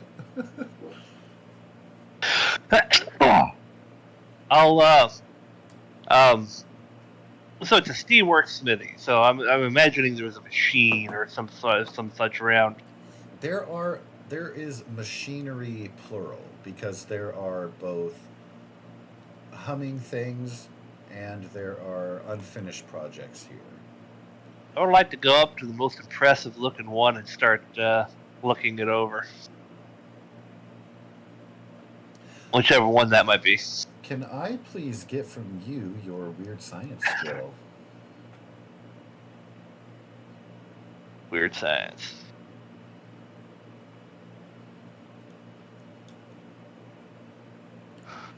You've got it with a raise. And so, you not only see the workings of an engine, but you realize this crazy sod is trying to make an engine that runs on water. You can tell it's got a little bit of dust on it. It looks like kind of a project that's been going for a while. Like that's kind of a little side thing that's his pursuit, and gets interrupted when he has more practical or pressing matters or business to be completed.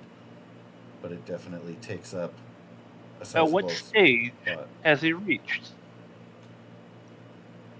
So he's trying to kind of reverse engineer, and then you see on the side he's trying to work in a way in which water, when it's burned off and evaporates, is recaptured, and it appears to be kind of where he's stuck up there and trying to make it perpetual rather than just pouring in water and making it churn.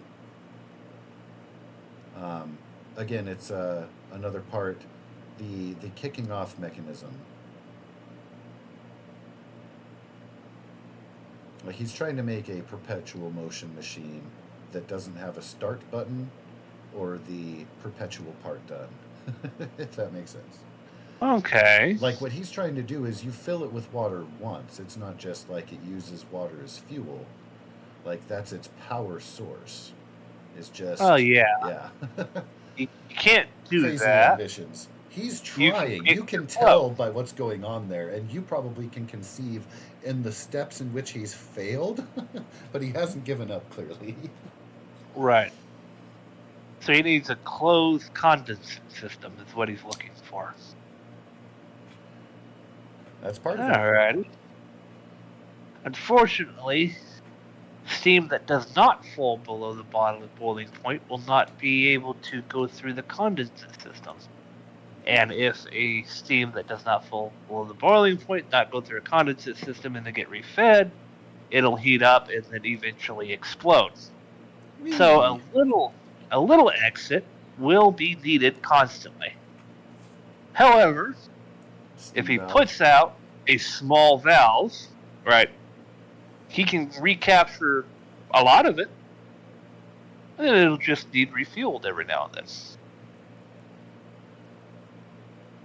And I'll go look at it. Do you have plans like drawn on a board or anything like that? Nope. Just all his head on paper. All right, I'll just grab some. That's I'll grab some thing that paper. you see. Also, too, he uses pretty rudimentary tools. Like, he doesn't have a lot of fancy stuff. He doesn't have, like, you've used where they're developing with glass lenses, things that can look in at really intricate detail, both biologically and chemically. He doesn't have that kind of fancy lab type stuff. Looks like he's a classic old school. I can look at a horseshoe and I know it'll fit. Right. So I draw him up something like this. So he's just hammering away back to you. He hasn't yet seen you or greeted you or anything. And just steadily hammering away, doing his thing.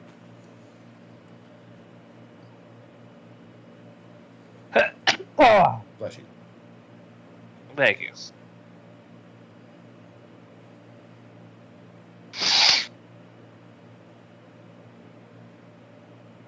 Let's see here.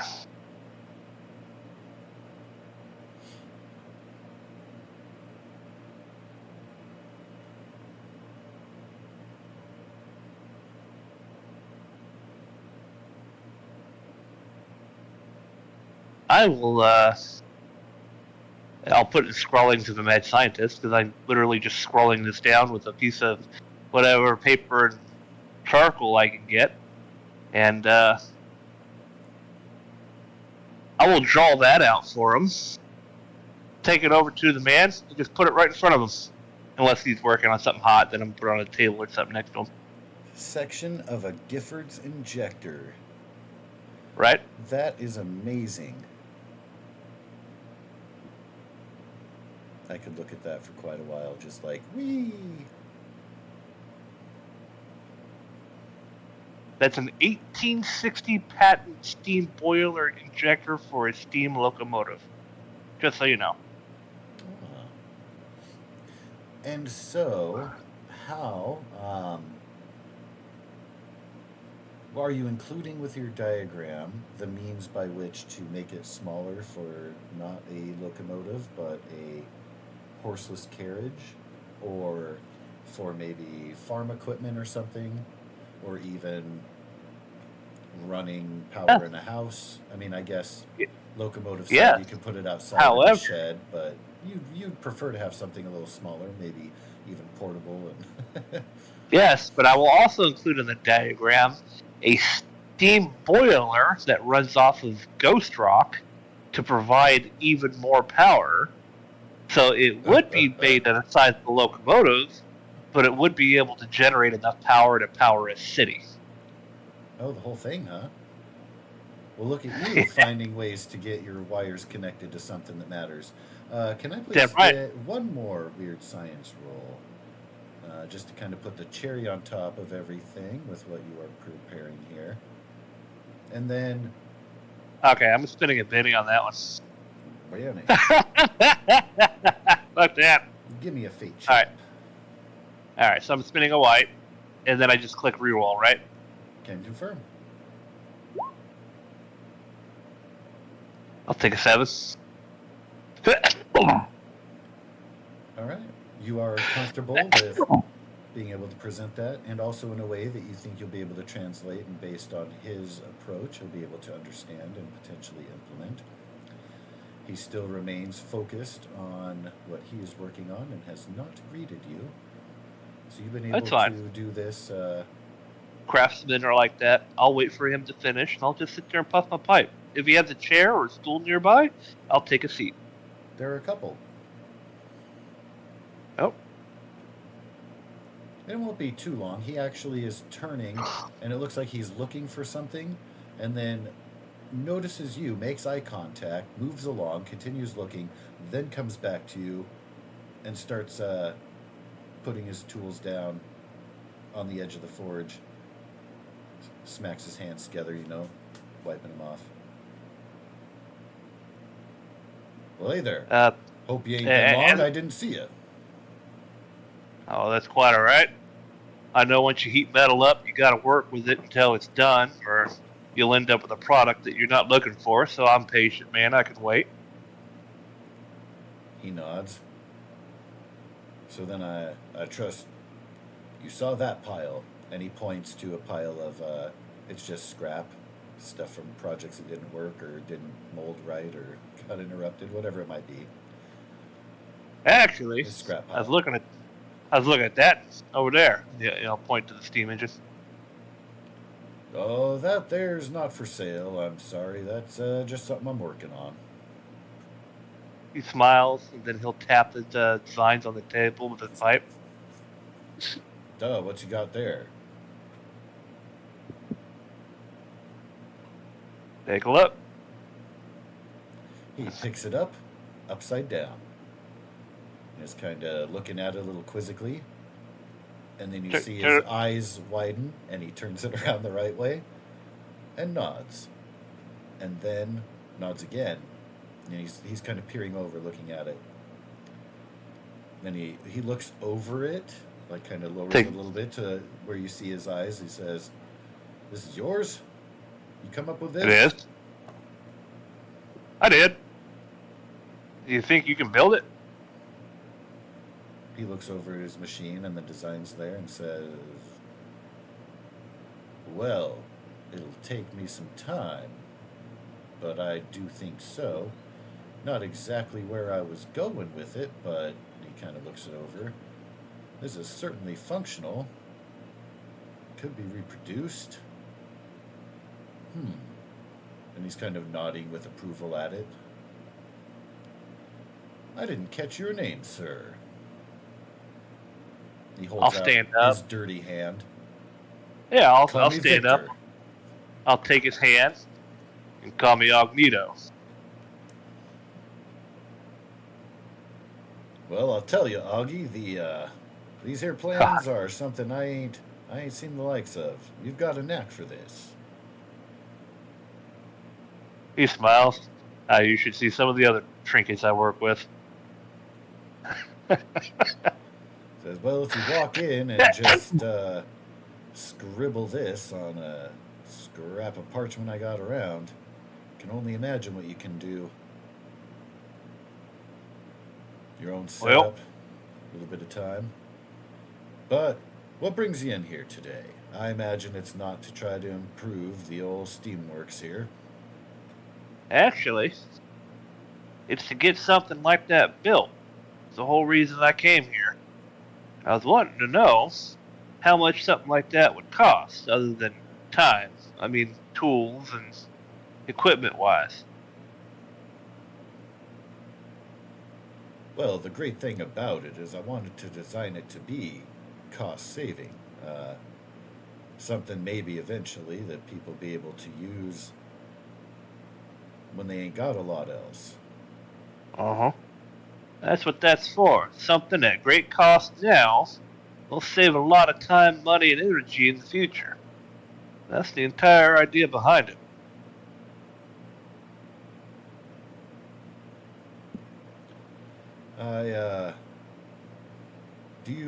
What are you planning to do with what this generates? Looking at this here, I mean, gosh, you could run wires across the whole town here with this.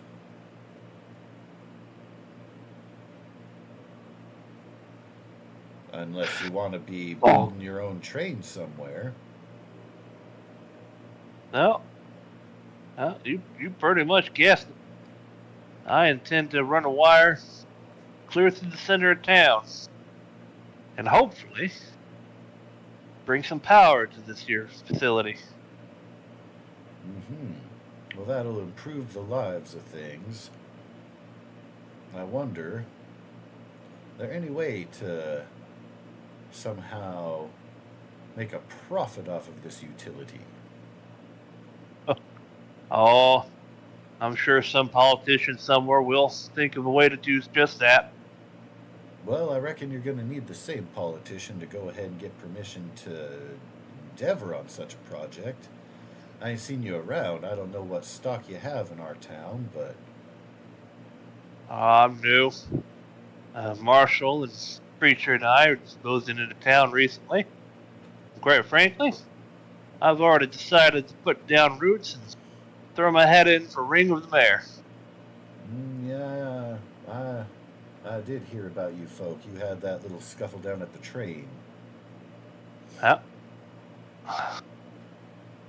Yeah, well, I'd say we might welcome a good-natured marshal. I know I certainly embrace you if you can bring such ideas here and keep with a progressive mindset.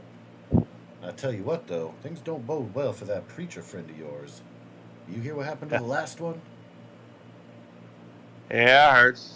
He didn't even last a full moon out here. Keep an Well, eye this out. one has I this one wouldn't- seems to have a different demeanor. I wouldn't worry about him too terribly much. If you say so. I still be wary about letting him wander around about by himself. At least till make some friends. At any rate, as far as cost goes, if you don't have a means by which this might be exploited financially, I'll have to make an assessment and come back to you with that. But if you can come up with a way to monetize it, or if you want to set up some kind of hub here in my shop, and you can make arrangements with the local authority, well, there's some kind of payment trickle down, kick down, I'd be welcome to a percentage rather than worrying about an upfront investment cost. Oh, You did not expect the blacksmith to have a business mind, but he's clearly incredibly focused on that. It does allude to his having left his personal project alone. Like he's definitely, clearly. What year did prioritized you those say it other was? priorities. 1871. and what year did the whole history split from the history that we normally have? 63. 1860s? Okay, so anything prior 1860s is still the same? Pretty much. Do you know a man by the name of Michael Faraday, an English scientist? Well, I think I saw some writings that was referring to him. I ain't be able to get a hold of anything directly from him. Oh, about But the 40 name, years name ago. does click familiar. About 40 years ago, he developed and what he refers to as an electromagnetic generator. And I intend to hook that machine up to such a generator. From there, we can measure the output of the voltage and then induce the voltage into wherever we need to. Depending on what is induced and drawn, depends on what we charge. How does that sound for you?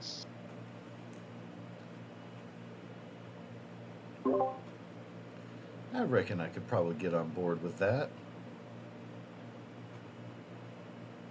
Make sure get something down in writing once you have everything figured out. All them fine details. Let's make sure we have it worked out so there ain't nothing to argue about down the road. Right. The only issue is it has a small direct current voltage and a large amount of current. So it's a little disadvantageous. So I will have to work on something else. Well, I reckon that might be where your expertise slides away from my own. I'm a little bit more on the foundational side, if you will. Once you start getting a little more away from it, energy or bringing more ghost rock into it. There's stuff I've heard about that sounds like magic. It's not magic, sir. It's all science. I'm a studier of it. Well, if you can make good on that promise, then I'd be right to see it through. I just need to figure out to make the current alternating rather than direct. I'll work on that. I bet those are certainly words that matter toward the project, sir. What did you say your name was again, sir? Victor. Call me Victor. Well, Victor, you have yourself a great day. Oh, sure thing, Augie. You stay out of trouble out there. Yep. And with that, Agnito will leave the smithy. Probably head back to his room. Get something to eat. It is, late afternoon.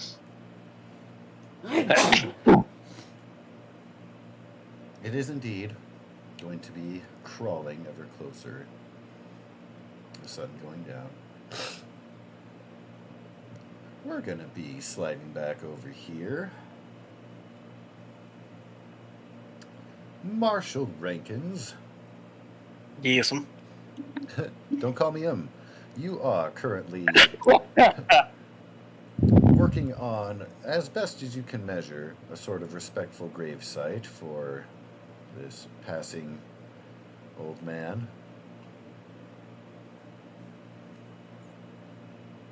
And it's, you've worked up quite a sweat. Again, it's a little bit cooler, of course, than in the summer, but still a dry heat that can creep in.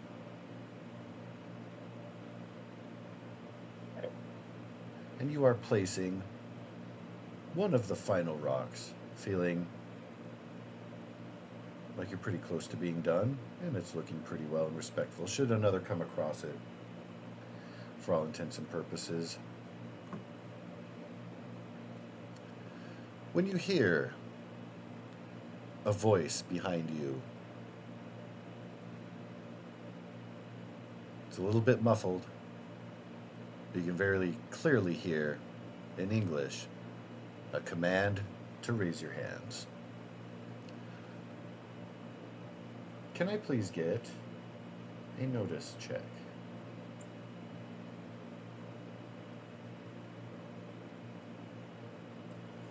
That there's gonna do. You hear, ringing out, a familiar clicking sound. That is the sound of hammers being pulled back. Hammers, plural.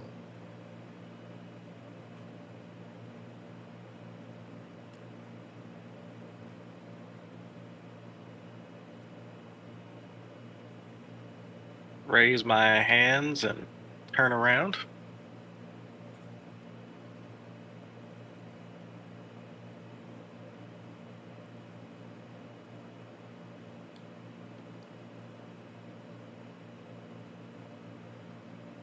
And you are met with a smiling face that you have seen, have been looking for.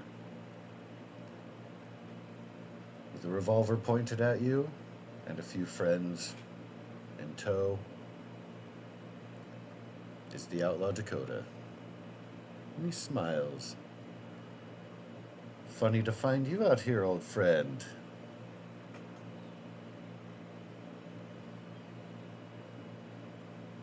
It has been a while. I think maybe not long enough, That depends.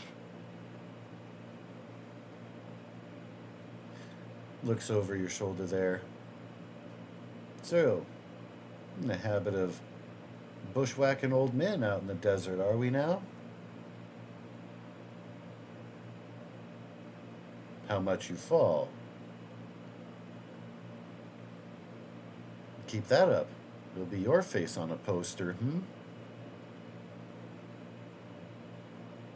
Oh, everyone has to have a hobby.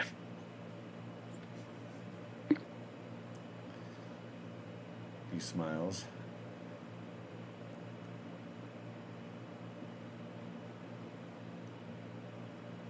I hear you still keep to yours. Oh, I'm looking to just kind of get away from it all. And may have broken a couple eggs, but hey, not ones that mattered. Some eggs are meant to be broken. And if you're out here and you're tracking this old man, can only guess. And he kind of trails off and he looks at his companions and then back at you. What'd you find on the old man?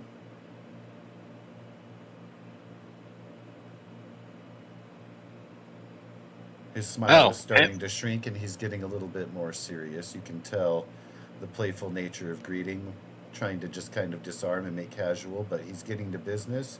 You suspect him or some of his gang are the ones that injured the old man.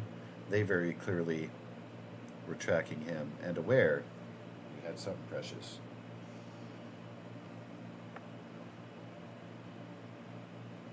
Oh, the old man? Came across and found him dead. Well, I figured it wasn't the most polite thing to do to just leave him out for the coyotes. Knowing them, that's not really a thing for their culture.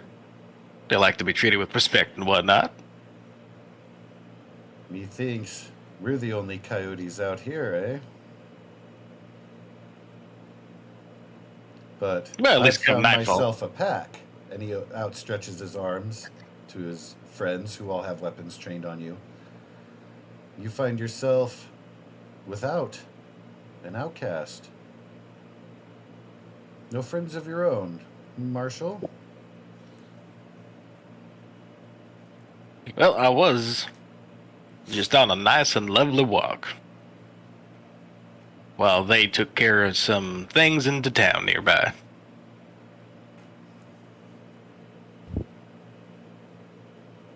He smiles and nods. So there is a they. Well, pity they can't join us out here for a fine picnic.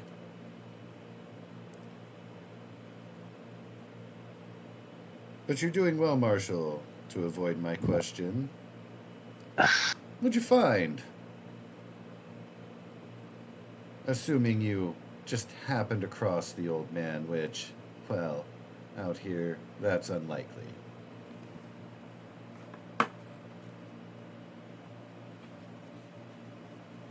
Oh, you know, trinkets, baubles. A nice ornate bag.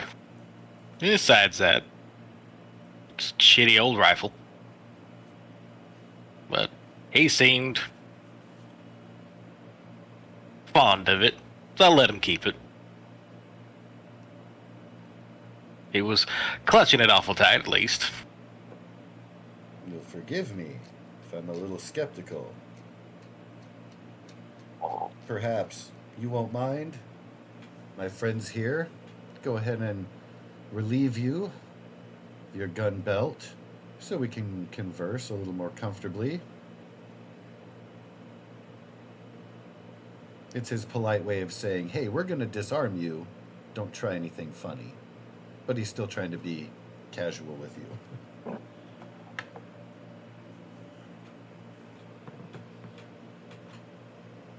How many of them are there? Oh, I don't have... I only see the one token. Visible. Yeah, side note, Mid-Journey has been not cooperating with me, and I was trying to get it to... and by not cooperating, I mean not functioning, not just I'm not getting the pictures I like, I'm not getting the pictures. So I have to figure that out, so apologies. I do have for you... And I'll go ahead and break this open for everybody. They will eventually be able to find and engage with this. So, there's going to be a folder in your NPC adversaries called Dakota's Gang. There will be a handout And then there's going to be, I have just like some basic symbols right now for the individuals. But you will see. I'll just start in there. Ah, So he definitely that guy. has a large posse around him. There are both, you can see some native individuals. There are some non-native individuals alike in his gang. And again, assuming that this will get resolved by next session, they will have faces and stuff.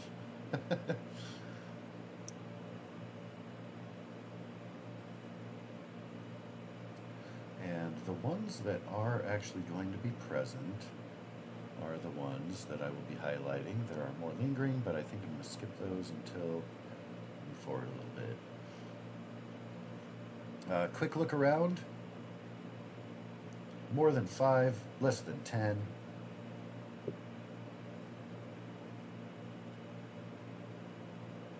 As far as numbers.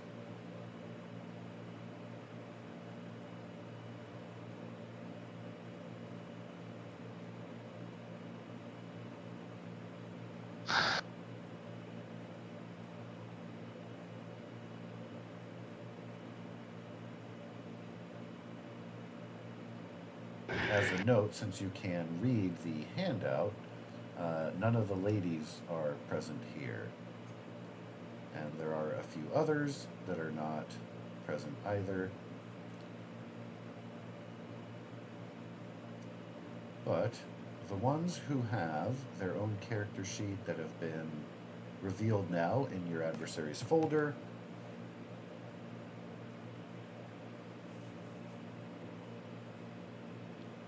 will be immediately present around you. The last, named Kai, he is going to be checking out the grave itself. The others all have guns trained.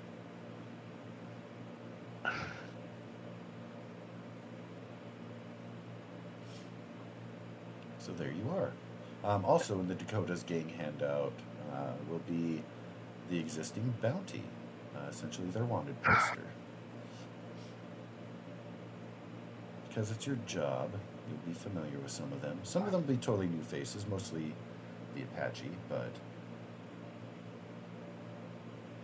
you're well versed in the catalog of ne'er-do-wells. I do believe you have a copy of the, or no, it's Father Carter has a copy of that, the Yeah. Texas Rangers book. Yeah. I don't know if he's revealed that to the marshal. It would be a thing of common interest potentially, but that might have more details in there. But yeah.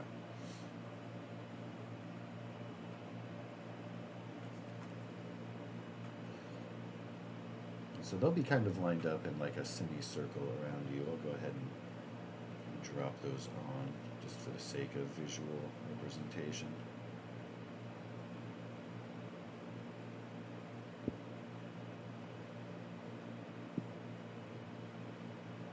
And bloop.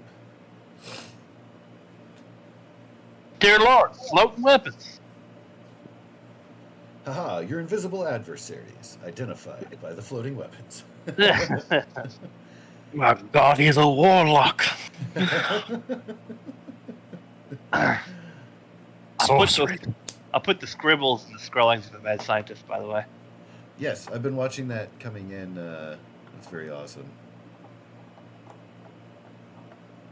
I, of course, don't personally... Those last three are the very first alternating current generator used for the public, Oh. developed in the 1880s. Ooh, okay.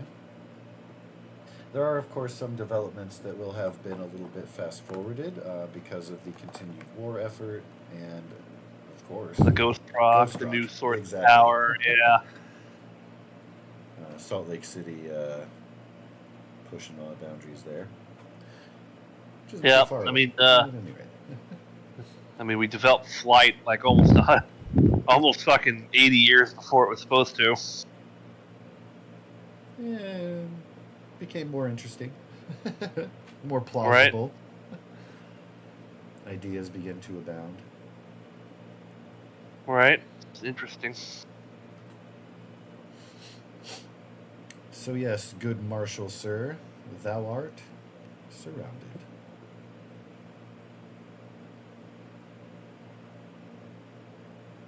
You have been asked politely if they can disarm you. And it's not so much an ask as a tell, but he's still kind of being like, no funny movements. We're about to move in and encroach your personal space.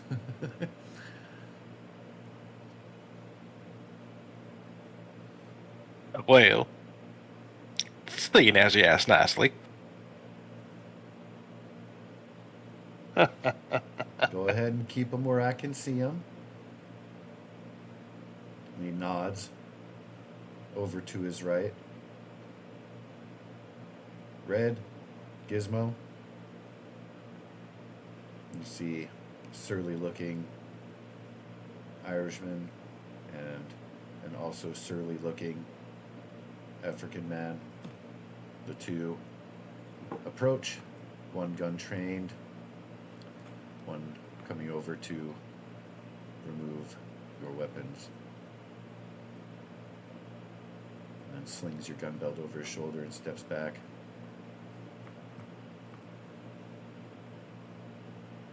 Find anything interesting over there?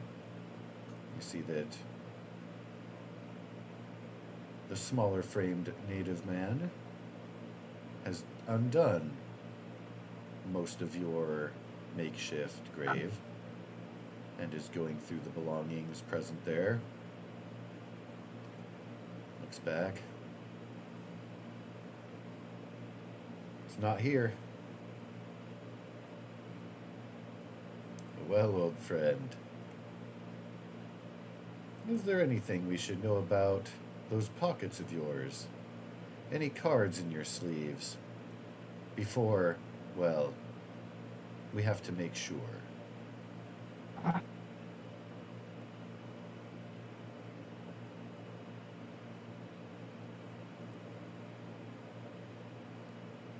in relation to the Indian, or just on me, because His smile starts to fade. I don't have a deck of cards. And I'm not in the mood for games, Marshal. I think we both know. The map, Marshal.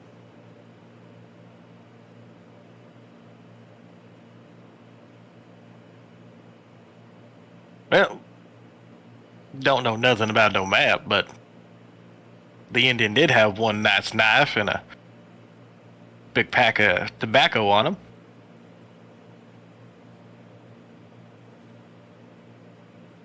him. Slowly reached down and pat the Indian's bag hanging off of him. All right here if you want it. I thought it was a nice bag. I was going to keep it.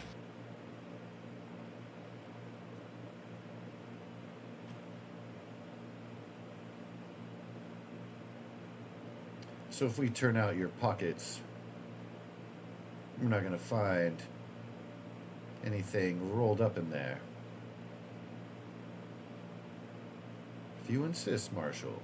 And he nods. Red, if you'd be so kind.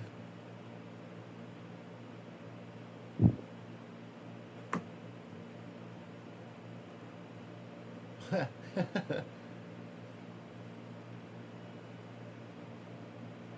3 years, I carried the watch.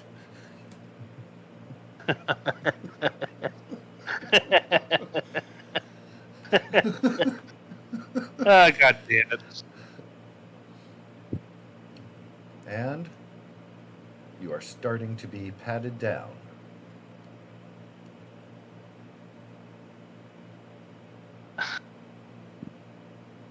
They may miss it. And goes into jacket, pulls forth the rolled up parchment that you had placed there. Can you please make for me a vigor check?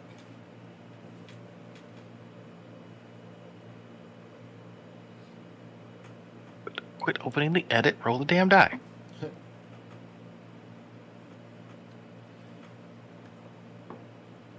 So you were kind of bracing yourself a little bit with your hands up. You're a little bit tense. You're kind of not sure how things might go.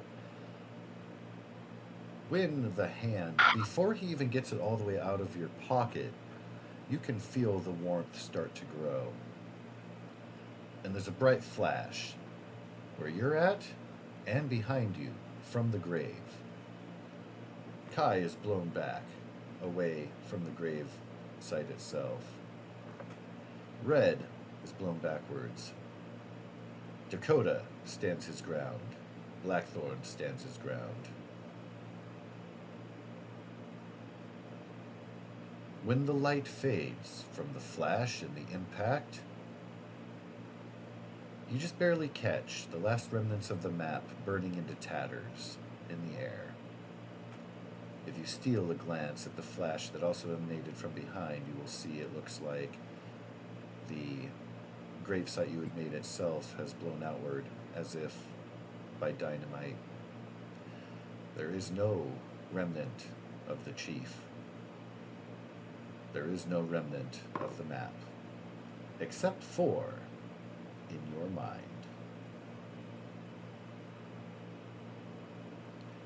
Dakota still has his gun on you. Those who were able to withstand or were out of range still have guns trained.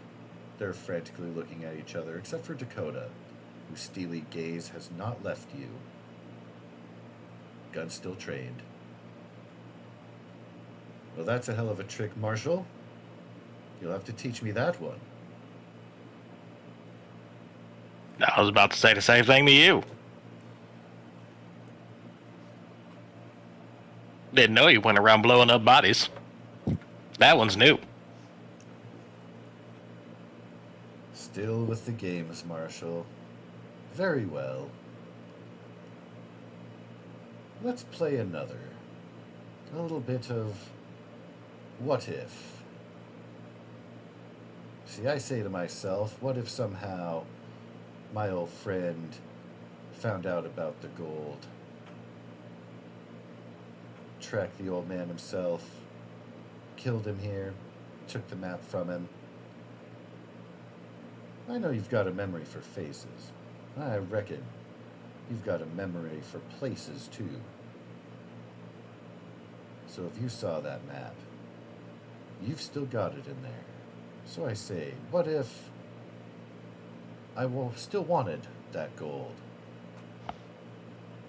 Well, that means I've got to get the map.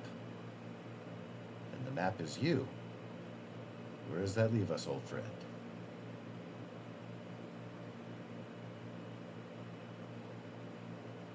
He looks over at his companions. Go ahead. It leaves you mapless.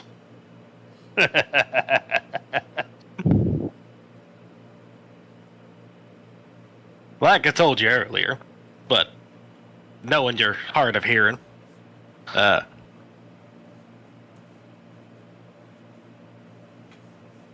haven't read anything from the old Indian.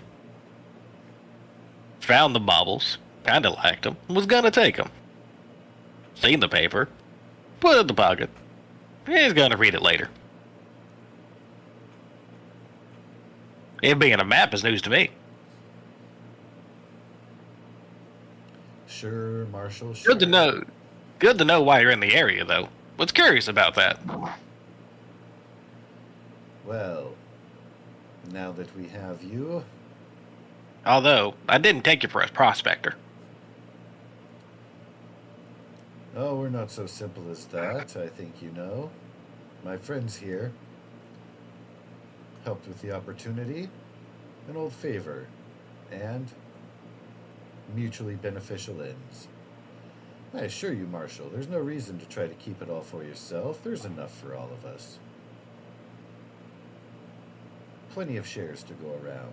What's one more? I tell you fair. You can cooperate with us. Earn yourself a full share. Maybe even earn back your gun belt. Maybe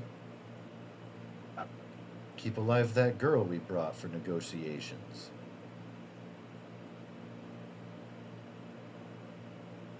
being as that after her husband attacked us and we were forced to defend ourselves, well, we couldn't just leave her out there on that ranch by herself.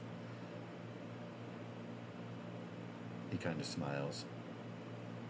You might be cavalier with your own life, Marshal. I've not known you to be so with that of others. So what you say? Maybe you come back to our camp with us, and we talk some more about this little endeavor.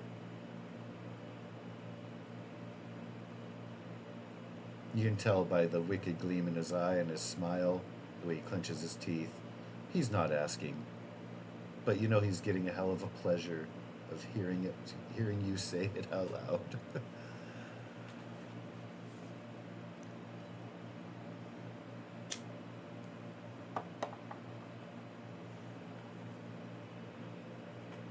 Well, when you offer so graciously, I might just have to take you up on it. Yeah, well, there you have it. See? Reunions can be fun. I've had worse.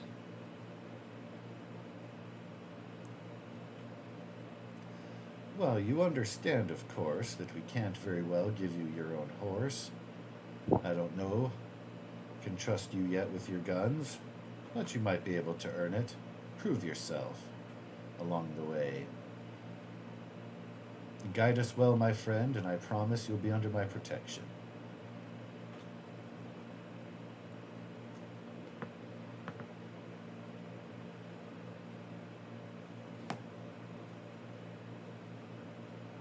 Some of my friends here might like wearing a shiny badge.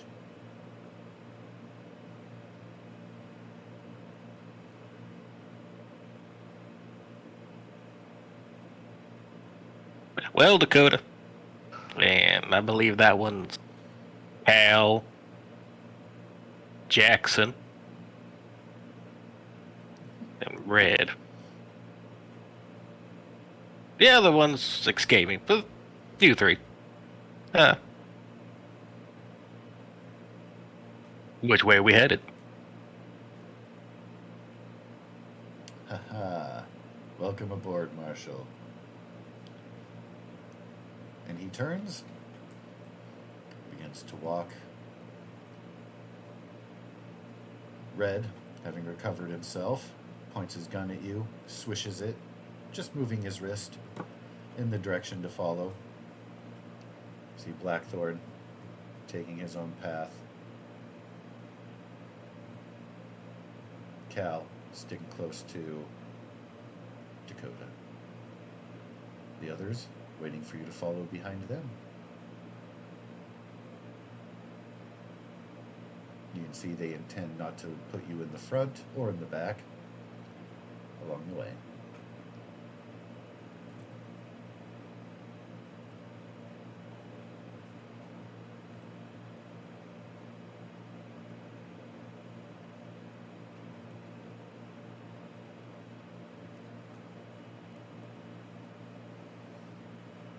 Run, Goose, run!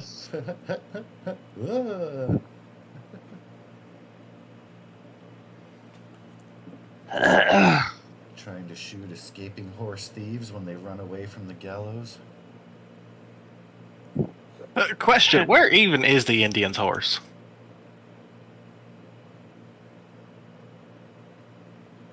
You can see that Kai was looking,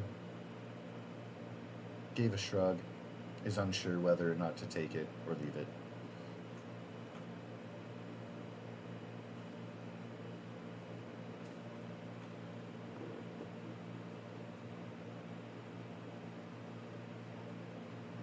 Look back over my shoulder at him.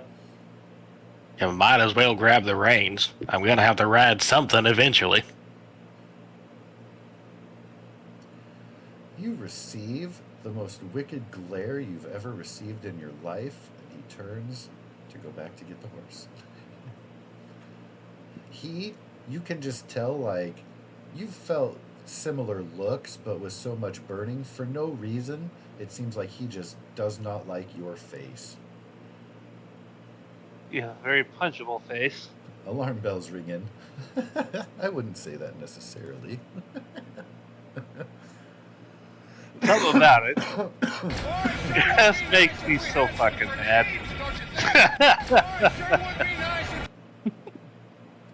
Which one had my holsters? Was it Jackson or Red? Jackson currently has your gun belt over his shoulder. He hasn't taken your gun out or anything. Looks like he's respecting your property, but just has it slung over for the sake of carrying.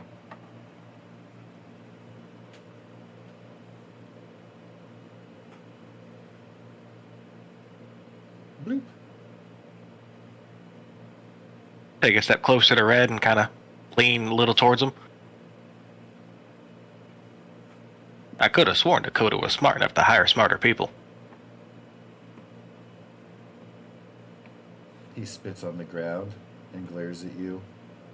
Not with the ire that was given by Kai.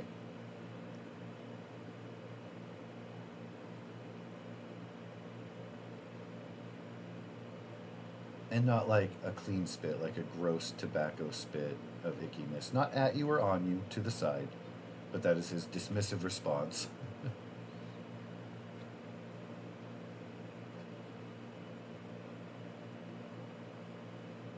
You might want to get that checked out. They looked it infected.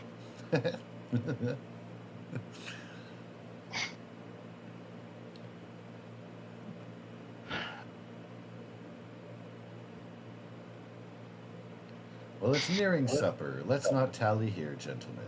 There'll be time for introductions while we rest. I want to get ahead of the cavalry. I know they've been on our heels. He takes off with a brisker pace, and the marshal will be led away, seemingly to the hideout of Dakota. Meanwhile, back in Hadleyburg,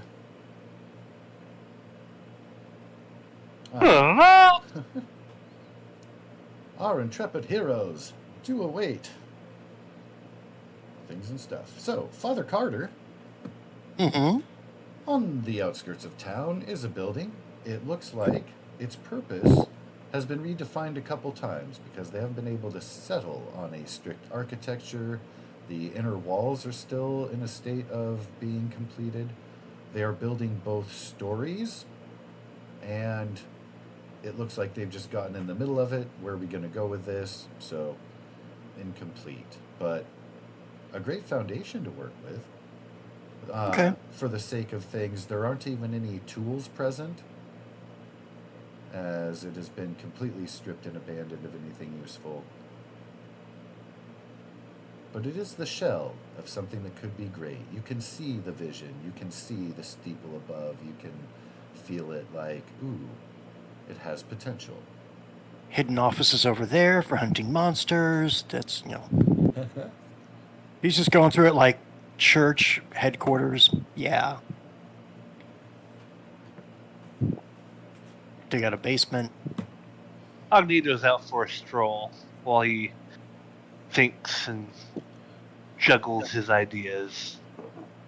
If you would be coming out from the steamworks there, you'd be able to see Father Carter making his way about, checking out this old building here.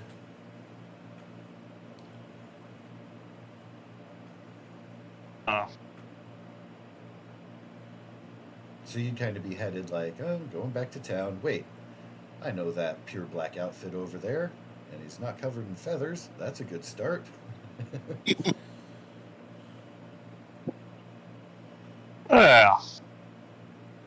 Well, fine evening to you, Father Carter. Evening to you, Doc. He appears to be snooping. Doc pulls out some cigarettes from his coat and offers Father Carter one. Oh, that day and age is long gone for me. Understood. And he'll put it back. And he'll just take a draw off the pipe. Kind of eyes you up and down a little bit. Oh, what are you doing out this way? Thinking about ways to revitalize the town. Well, so was I. You don't say. I dare say we're going about it in different manners, though. What Well, we ideas? do have different things to approach it with. That is true. That is true, Father. Apparently, this was going to be the church. I got to buy it now. He'll look up at the building.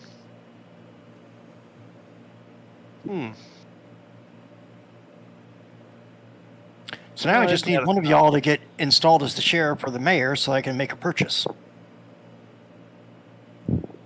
Speaking of which, have you seen the marshal around? Can't say that I have. That All right. sun do be creeping suspiciously toward a time of being concerned.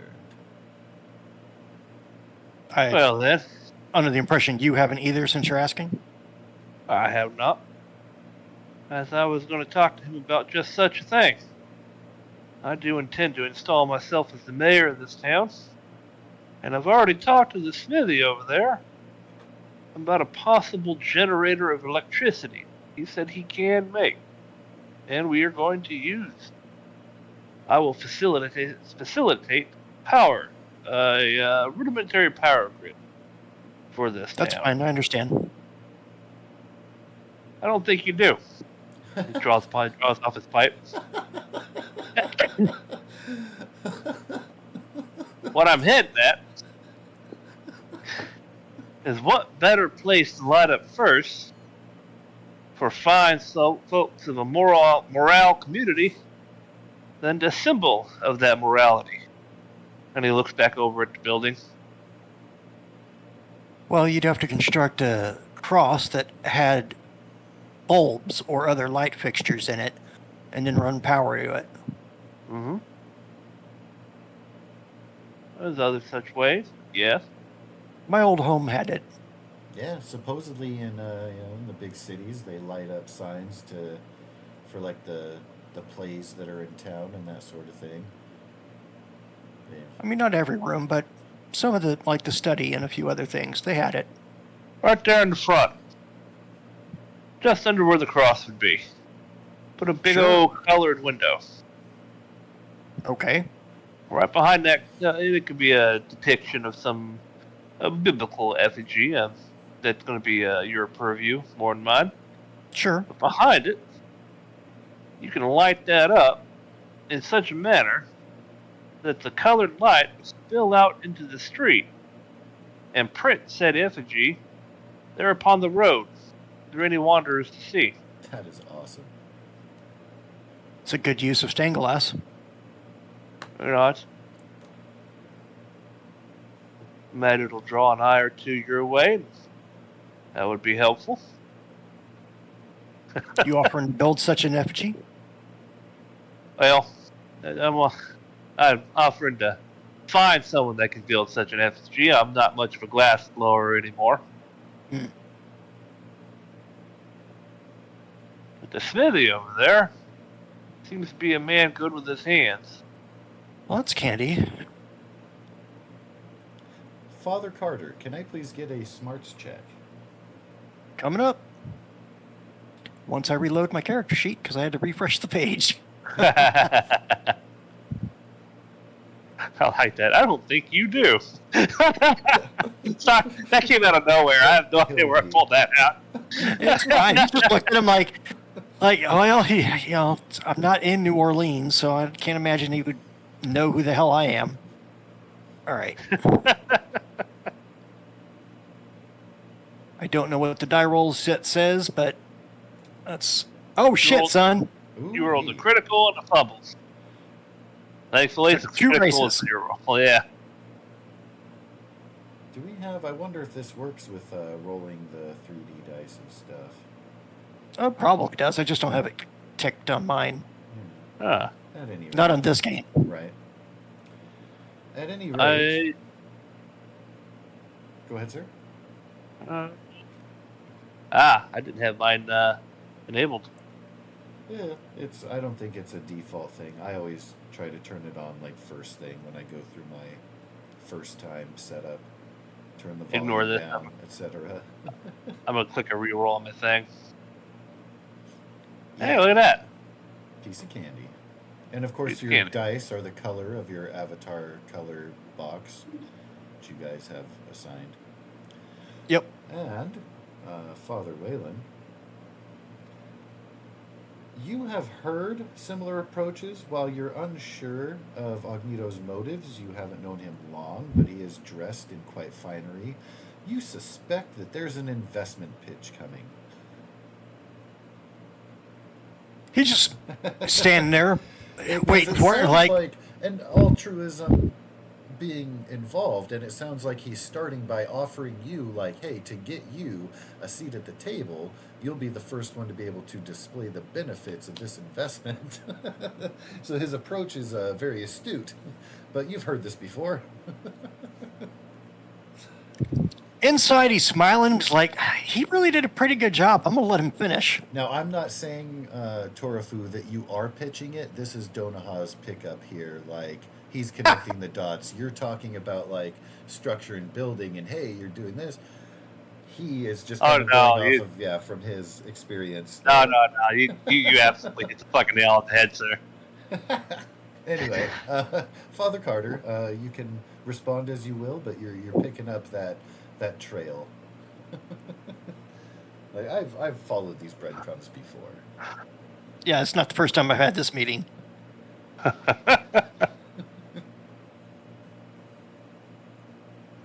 This all sounds like a wonderful idea.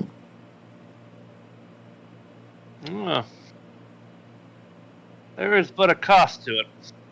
Aren't they always? Mm-hmm. I've already laid out the plans to build such devices to do this. I imagine with the gentleman in the smithy. Indeed. Fair. Unfortunately, the cost of such is most likely going to be great. Could you throw a number around the term great? That's a little vague. Well, when he gets back to me, I'll let you know. But we are talking about building an entire infrastructure for a city. Or town, as it were. I imagine it's a few grand. I imagine. That's fine. He just lets that statement hang. Very well. Oh. Did you need me to sign paperwork? No, not yet.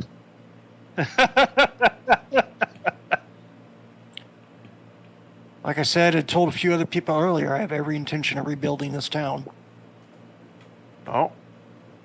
Well, I have every intention of bringing it up into the modern era. Nothing against the modern era. Electricity's worked pretty well at my place. Ah, very nice. And I believe the marshal would like to bring law to this here town. I am, Where did he get off to? I don't know, but we should probably go looking for him at some point. Yeah, any idea where direction he went off? I know he was talking about wandering around the outside canyons and there's some tall mesas out there. So, Upturn my pipe, knock the cherry out, stomp on it. Yeah, start cleaning my pipe with its grouter. Well, I suppose one direction is as good as the other. you got any horses for rent? That is a good question. Is there stables in the town, sir? There's not a livery of such that is prepared to be in sale. Of such, you do know that the marshal was given a loan of horses that was arranged through Mr. Blackthorn and contacts that he has with some of the outlying farms and the like. You can kind Mr. of call on Blackthorn. loan for such as needed. Blackthorn. What did he own again? The saloon. The A saloon. saloon. Alright, well, I know where I might inquire. As the one, I'm going to head on there now. If you'd like to follow me. You Yeah, may sure. also note that one of the crucial businesses for a frontier town appears to be lacking here. Seems like the farmers Oh, yeah. kind of just get what they need. It doesn't seem like the town is facilitated to accommodate outsiders or passers through more than, okay, if you need to sleep, find the corner. All right, on with your journey. There's a few things I was going to work up an investment to build, such as a dentistry and barbershop, an actual inn rather than just a saloon, I need to get a wire out here. that sort of thing. Yeah, a telegraph office, that sort of thing. Yeah, Trust me. I'm ruminating. all right. Like I said, just like the building that Father Carter was looking at, the whole A town grocer? kind of looks like a great foundation to build upon, but missing key pieces. Yep. Yeah. And it, of course, got has it. been just kind of very self-centered and by need as far as town function. I'm going to head in to walk right up to Mr. Blackthorn. Good day, Yeah. sir. I'll pop in as well. Just put myself over there. Can I please get a notice check from the two of you?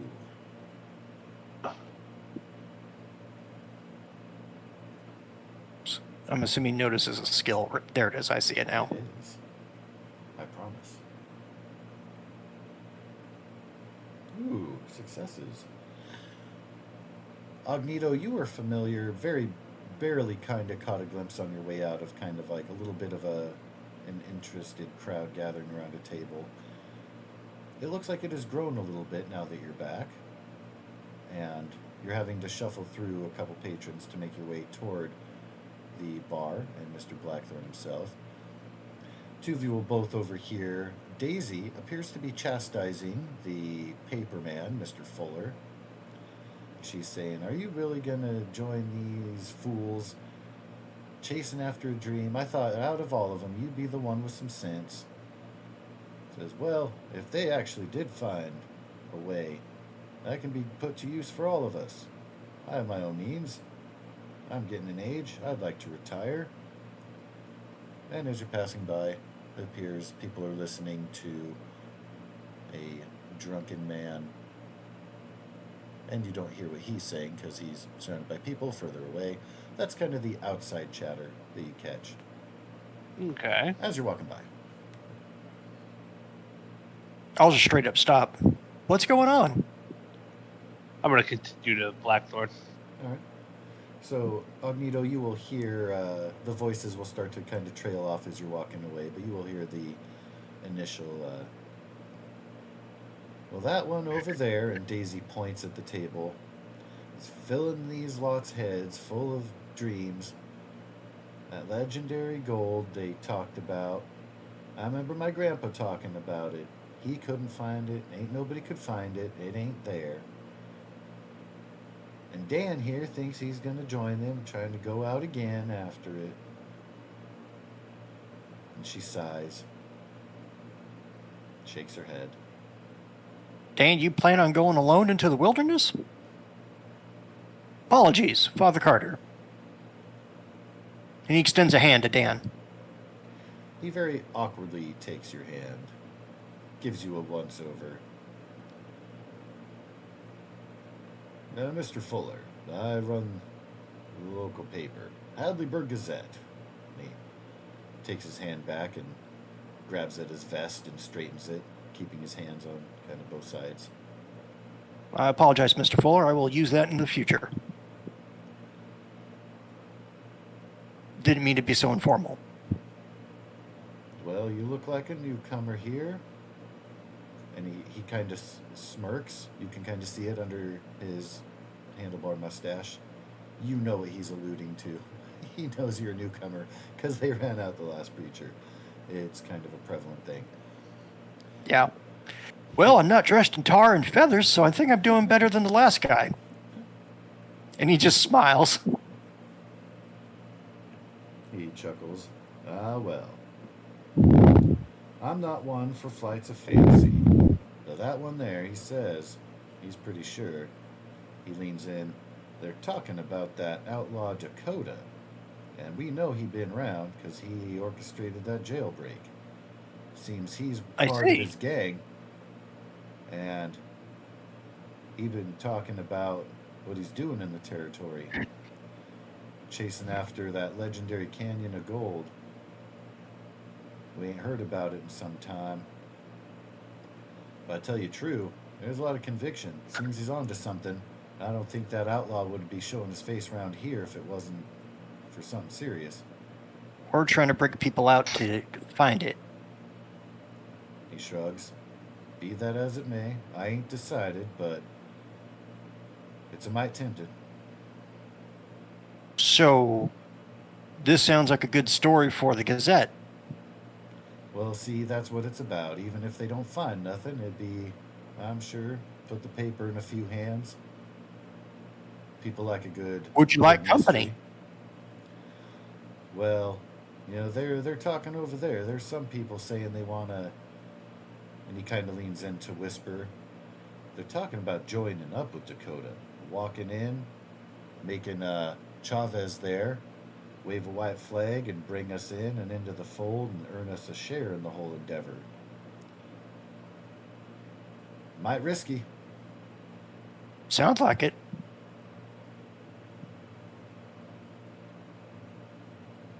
All right. Chavez? Yeah, that's old One Fang over there. Once he got the drinks in him, well, he started talking. Seems he was trying to be pretty braggadocious, but I've heard a couple of the guys. They're talking about maybe twisting his arm a bit, revealing where that hideout is, bringing us into the fold. I ain't one to be an outlaw. I can still get away with the guys of the paper, but if it all works out and he kind of gives you a wink, can't we all use a couple more coins in our pocket? I do not disagree. So could a church. Well, see, there you are. We all could benefit, and if it don't pan out, well, ain't nothing lost. Except for the risk, of course, of consorting with the outlaws, but I'm pretty well protected behind the pen. I feel you. Well, let me go talk to Mr. Chavez for a sec. All I right. wander straight up to him. So you'll have to kind of nudge your way through people because they're gathered pretty tightly. Just kind of listening to him drone on. Apologies. Mr. Chavez, he will mush his way straight through. All right. And as you are forcing your way over there, our Mr. Ogneto will be, of course, approaching Bart over at the bar. He's got his trusty towel, wiping a spot off on the bar. When you approach, whips the towel up on his shoulder. Will it be this evening? Oh, just a small favor and some information. Well, we'll see which pocket is more full. Go ahead and ask if you will. He holds up the hand that shook the blacksmith's hand. You happen to got a towel. He whips the towel off of his shoulder and holds it out. Yeah, he'll wipe his hand off. Get the soot and whatnot off of it. It is nicely damp and smells comfortably of whiskey and beer. Hell yeah. That's all a man needs right there. He whips Thanks, it back sir. on his shoulder, nods. I Yeah. can't assume that that's the favor you were asking for. No, I need to know which direction the marshal went, if he was so privy to tell you. It seems that he's left and is yet to come back. And as someone that's aspiring to be the new sheriff, I'm going to find that fairly unlikely. I don't think his spine's very yellow. No, I didn't get that sense either. I did procure a horse for him. Had a few extras here from the last borrow. Just gonna add it to the tally, but yeah, I think he was taking it out on that northwest ridge. He was kind of asking about the territory, and I think he was asking after that outlaw Dakota. And then he kind of Really? clears his throat, and he's like, "Yeah, that one that damn one fang over there blathering on about. You'd be wise not to get caught up in that nonsense." Well, if the marshal's already caught up in that nonsense, I dare say he might need a spot of help. You mind if we take a couple of horses, the preacher and I? It seems like credit's good. And, well, Sable told me earlier that the preacher did take out a line of credit there, so it seems like he's gotten tent for a little bit of longevity. Reckon if you're interested, you might be using the room for a spell longer. Get something started in the works for that. I'll be in that room indefinitely until I can get my own place here. Well, that's good to know. I appreciate the heads up. Not many stay for an extended spell. But What can I say? What can I say, sir? The whiskey's good. Well, you know, he did go off chasing that after that outlaw, snooping about out there. And you know, it's been getting dark. I don't know if you've been listening to the rumors, but they say strange things be happening out there. Years late. So they goes say? Down, shadows creep. Well, thank you for the information. I'm gonna go gather the part of my friend over there, and we'll be off. Alright, you will see that your friend has made his way over to a table. There's a crowd growing. You can't quite make out what's over there, but his attire definitely distinctive, bobbing through the crowd of otherwise dusty ranch hands and the like. And so, Father Carter, you will see a man who is smiling up at the onlookers. He has a single tooth. You now know where the moniker One Fang comes from. This scruffy boozer can only be the man they've called Chavez. Definitely intoxicated, slurring his words a bit. And it appears that Jackson, not the tinker of the gang, but the town mortician, is challenging him on his claim. And so you overhear him saying, "Oh no, that old man, we know he had a map on him. The Apache came to us, worked us into a deal." And that is where you will arrive. And you did say, you announce yourself by Yep. saying, "Mr. Chavez?" Mr. Chavez? You look up. "That's me, I think." I He think. looks at his hand.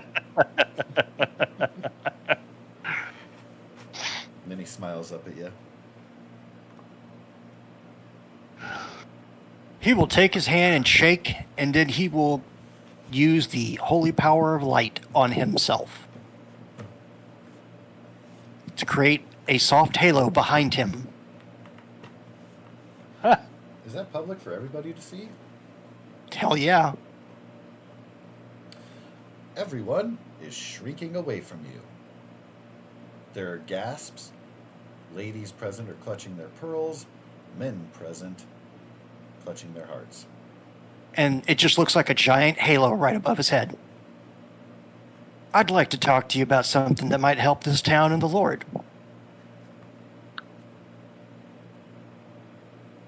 Do you mind about stepping outside?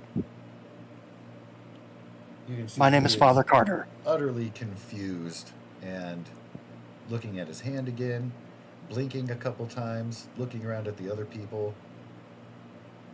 You see that too? That Is he armed? preacher. He is. I will roll to use Godspeed.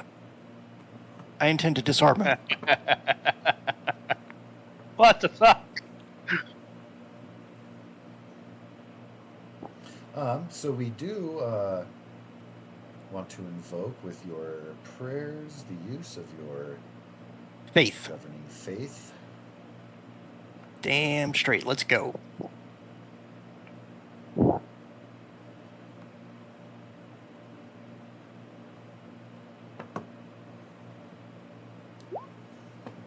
Good Hell God. yeah. That'll do it.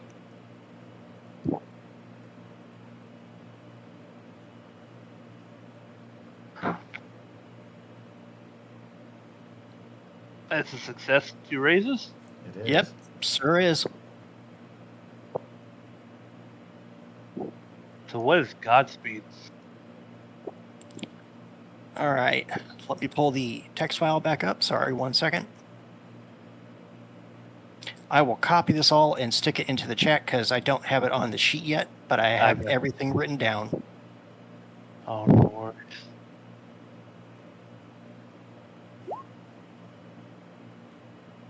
Nothing makes a gunslinger faster than this. I basically get 2 actions per round instead of the usual 1 at no multi-action penalty. With a raise, the recipient gains the benefits of No Man's Land and can also discard and redraw any initiative card lower than 8 each round. Wow. So now Pretty that good. you are in possession of his Colt pistol, and he is confusedly now looking, his hand very slowly goes to his waist and then looks up at you, and he looks at his hand again and at the halo. Says, "Father, you have me, hick, at a disadvantage." I'm looking to have a conversation. Would you mind joining me outside? Says, "Well now, preacher, a man of Well, the cloth. Imagine if you ain't want your gonna- gun back, you're going to come. You ain't fixing to gun me down out there." You can tell his jovial nature is completely gone now. Now he's gone into worried and might need a change of pants.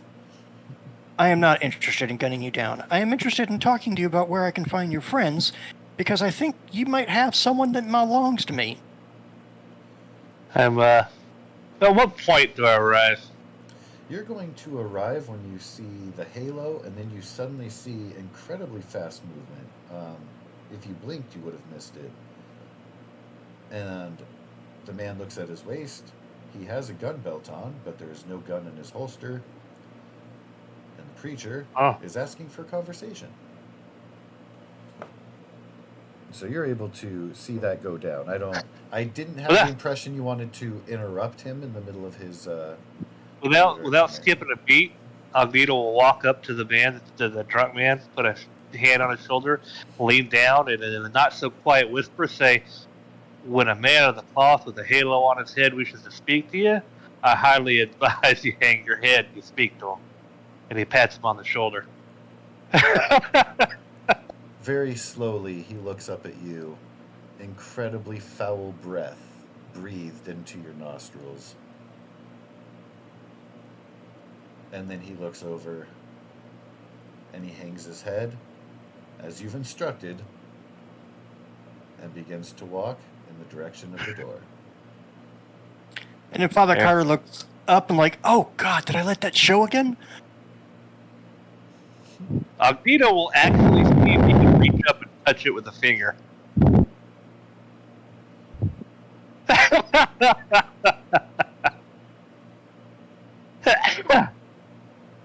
It's just light that's taking the shape of a halo. Your So finger it's finger will roll. pass through, blink, not interrupting And it's it, still there. will remain. That is fascinating, Doc. Preacher? Father, rather? Excuse Don't me. worry about it. Dude, sir, sir, dude. Yeah, it seems to be in a Dude. slight loss of words. Never seen a halo on a man before. I was hoping Yeah. not to see one not for some time yet. Well, we'll see how the evening goes. He snaps a finger and the halo begins to fade away. Them some fancy parlor tricks from the perspective of a man of science. Huh. There's some fascinating things going on in this here town. Yep. You want to hold on to this gun for me? Absolutely. You now have Oh, possession of his Colt pistol. I'll tuck it into, like, behind my belt or something. Good preachers. And Basically- good showmen. Yes. When he gets out, I even have performance too if we ever needed to do that. And I'll walk on the opposite side of the drunkard. That way there's a man on either side of him. All right, and the crowd will part out of your way, like the Red Sea, for Moses. When he passes Mr. Fuller, he will lean over very quickly and say, like, if you're looking for a story, I suggest you come along. He hastily grabs the half-full mug of beer on the table, chugs it down, wipes his mustache, and looks to wait for Agnito and the drunk to pass so that he can follow behind. Daisy is shaking her head at all of you, hands on her hips.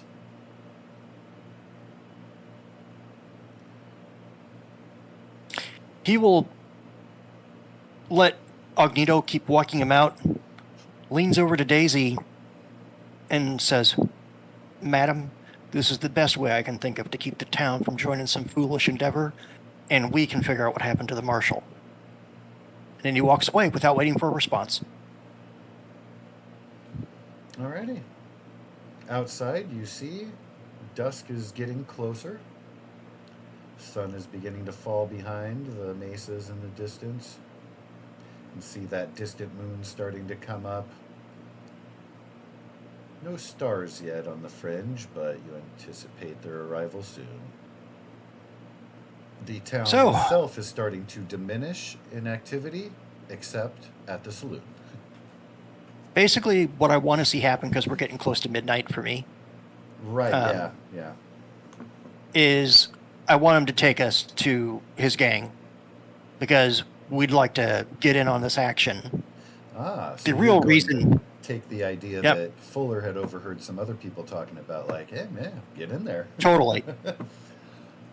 I'm going to run with that idea, but the real reason is I think if the sheriff hasn't come back, or the man to be sheriff, and the Dakota person was someone he was looking for, let's just say I have a hunch that stuff went bad, and I will quote what happened to my family. As a man of For that- cloth, how much do you Yeah. believe in coincidence versus the will of the Lord? Yeah, I don't. This is how it works. Coincidence is bullshit. You know. Like a preacher. Yep. Gospel 12, verse 10. Something like that, yeah. It's in there. Yep, that's how we're going to say it. You can Like, is that close really in your the good book? eyes and It's flip in to mine. a random page and read a passage and somehow apply it to your situation. Anyway, go. You bet. But that's the entire plan, so that we have a method for next game is what we're doing. Of course, yeah. Since there was only like 5 minutes to 12, I was just like, this seems like a good wrap point. Yeah, are we needing to make that wrap up, guys? Prefer. We For could. me, I yeah. mean, it's almost 1 in the morning for us. Oy vey, yeah. And again, I lose track of time when I'm excited and stuff. So, Oh, no, it's good stuff. with the It is good stuff. discussion happening out there, it will not take much arm twisting for Chavez to be convinced, especially since you have his gun and you've already terrified him with your holy radiance, and as such, Mr. Fuller, his only concern, and he's going to nod approvingly through it, but he will only voice his opinion that the idea of very clearly bringing and brandishing a white flag has to be paramount, because he doesn't want to be shot by scouts or outlaws with itchy fingers. Totally He wants fine. it to be very clear. He also is very much not volunteering to be the flag bearer and leader of this. I'll do it. But he'll come along. He asked. Yeah, I'm if, sure we can find a stick or something to tie a flag to, or a sheet or something. Certainly. Alrighty. So, with that, I will leave us with this cliffhanger right here. Oh, and there's a bigger picture of Dakota, too, so you can see him. Yep, he's got a very, very... at Dakota's hideout. The marshal has been brought in. You now can see some more of the people, particularly some of the lady folk and some more of the Apache tribes members. See that they are stocked here a little bit to survive. There's one entrance into this box canyon. They do have a bunch of horses. Some are grazing, some are corralled. It is Mr. Kai who immediately is taking charge and dealing with that situation. And yes, I'm just now realizing I could have very easily copy-pasted one of these horses for the Indian for the map there. Sorry about that omission. Don't worry about it. It even has a fucking blanket on it. Moving on. Around the campfire, they will be preparing some basic servings. A lot of beans get eaten around these type of campfires, so you can expect that to be maybe some hard bread to Pretty soon it's going to be a hotspot scoop canyon. it up with. About that. I'd say you've had enough. More beans, Mr. Taggart?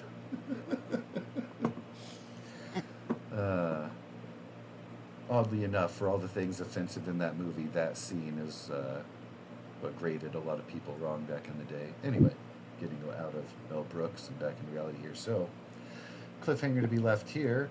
The marshal will have opportunity kind of discern the people, take in the situation, plot his own predicament. Oh yeah, just biding time. One of the natives who had scaled one of the walls to keep an eye out comes down to warn Dakota that white men are approaching from the direction of Hadleyburg.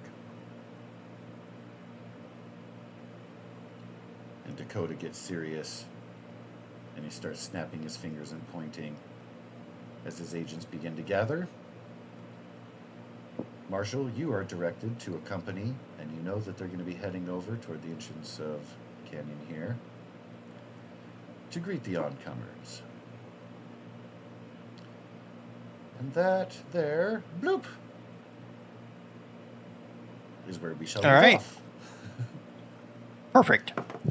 That is perfect. I so wanted to get right here for tonight's session. Thank you guys so much for holding on with that. I appreciate it. Through all of the delay, and we almost played Baldur's Gate for a while and stuff. But yeah, this is so perfect place to wrap there. So thank you for being along, for pushing the time. That's there. a lot of people to take care of. Yeah, you're telling me. Well, I think I did fucking do it by myself. That's why I Alright. was like, oh god, are they all fucking named? I'm like, oh shit. That's why I was really wanting the tokens. But like, I need to see how fucked I am here. Right? So as far as in this game system, like the regular mooks don't have special things. You guys are considered wild cards, and so Yeah. you're special, named, prestigious. Every one of these people is a wild card as such. Ah, None of Host. these are unnamed mooks. For all that there is Yeah, a we- hierarchy, and not all of them are necessarily formidable in a one-on-one contest with you, but they're all personages of significance. yeah. We're under-leveled and overfucked. And again, that Dakota's Gang handout will give you some details now that they're all here and you can see and engage with them. You'll be able to learn and meet with these people, but you'll see the faces, get kind of a sense of the people and their whatnot here. I do want to point out, I don't know, Marshall, how much you've had an opportunity to look around. There's a very particular Apache woman. I did not want to take away your agency to define the details of your situation. But in her bio blurb, you will see, and I'm just quoting here, she has a complicated past with the Marshal, comma, and it goes on to say other stuff. Ah. Welcome to further define that. It could be a spurned love, it could be unrequited, it could be maybe there was something that could have blossomed and it never came to fruition. You can develop that. Maybe it was nothing. What made the split between you is you had to bring in her brother. There was a bounty on him. You had to take him in. And that put a wrench into it. And you just had to do your job first, cause the schism. You haven't seen her since. Merry Christmas. And which one is this? Her name is Shadow Dancer, is her nickname, White Feather. And that'll be all up in the stuff there. You will not be aware of her presence here. She does not, to your knowledge, have an affiliation with Dakota. So her presence in the camp is like a, oh shit, I know that face. And it's been a while. And depending on how much you further define that, we'll see how that plays out. But I did want to highlight that among all the things. Good to know. A preacher, of course, will be interested in being able to turn the sins of all ne'er-do-wells in an outlaw camp. That being said, Agnito will likely be drawn to a couple people who are into doing tinkery things themselves, but that will develop. Just a couple little snippets to dangle the carrot of as we cliffhanger off here. All right. Cool. Cool. All right, so you guys are welcome to, for tonight's session, Bank Your 3 experience. Everybody doing well. And we did have the party split. Thank you, of course, for being patient with that as well. Now that we're all together, shouldn't see that happening. But we're about to embark on a great quest. I've got my 3 in there, so I'm up to 8. Yep, update. Indeed. On that note, I will take off. All right. All right. Josh, I need to talk to you about something after you're done. Oh, okay. I will then not hang up the phone and continue to linger. Okay. Good night, guys. Have a Hey, wonderful Good night, evening. dude.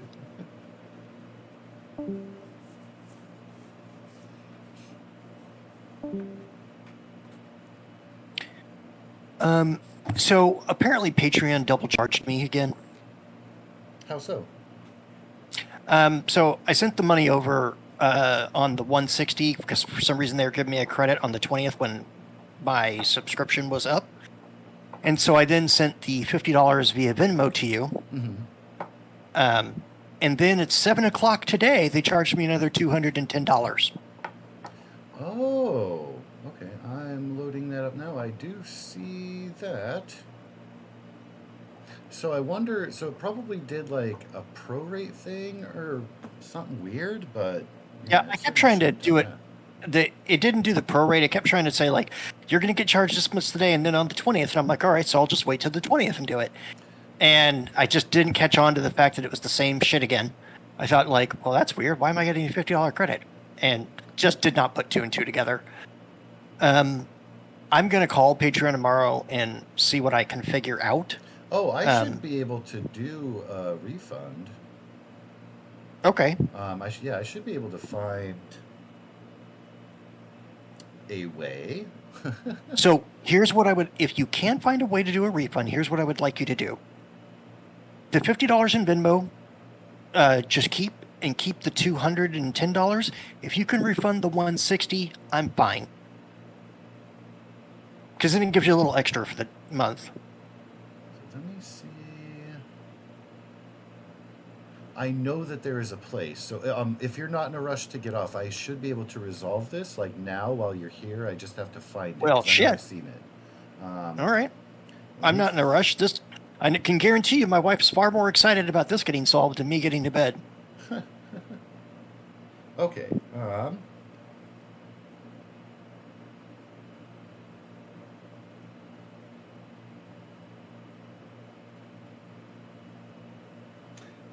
Right, so bear with me here while a spinny circle happens. You're totally fine. So I have good news and bad news for you. I hope this doesn't fuck things up too bad for you. Oh, you're fine. So here's the blurb I am given here. While that circle is spinning, I click the button. It now says status refunded. So keep an eye out. But you can only refund pledges from the past 90 days. You cannot undo this action. Once a refund is issued, it can take up to 5 to 7 business days to process. If this That's charge is fine. for an annual pledge, your member will lose access to your content. Well, it's not just a monthly thing. But let me, just for the sake of that way, and I know that we have love and trust, but for the sake of you just being able to have something maybe tangible to show the missus. Oh, just send me a screenshot or something in a private message. That is exactly what I just did. Excellent, sir.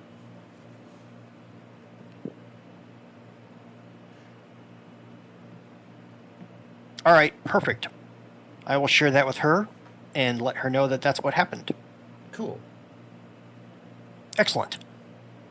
And then it should just stay to the 200 going forward, so it'll come out next 20th of January, and we'll go from there. While I have you, I can confirm that for you. I just have to look at the right place.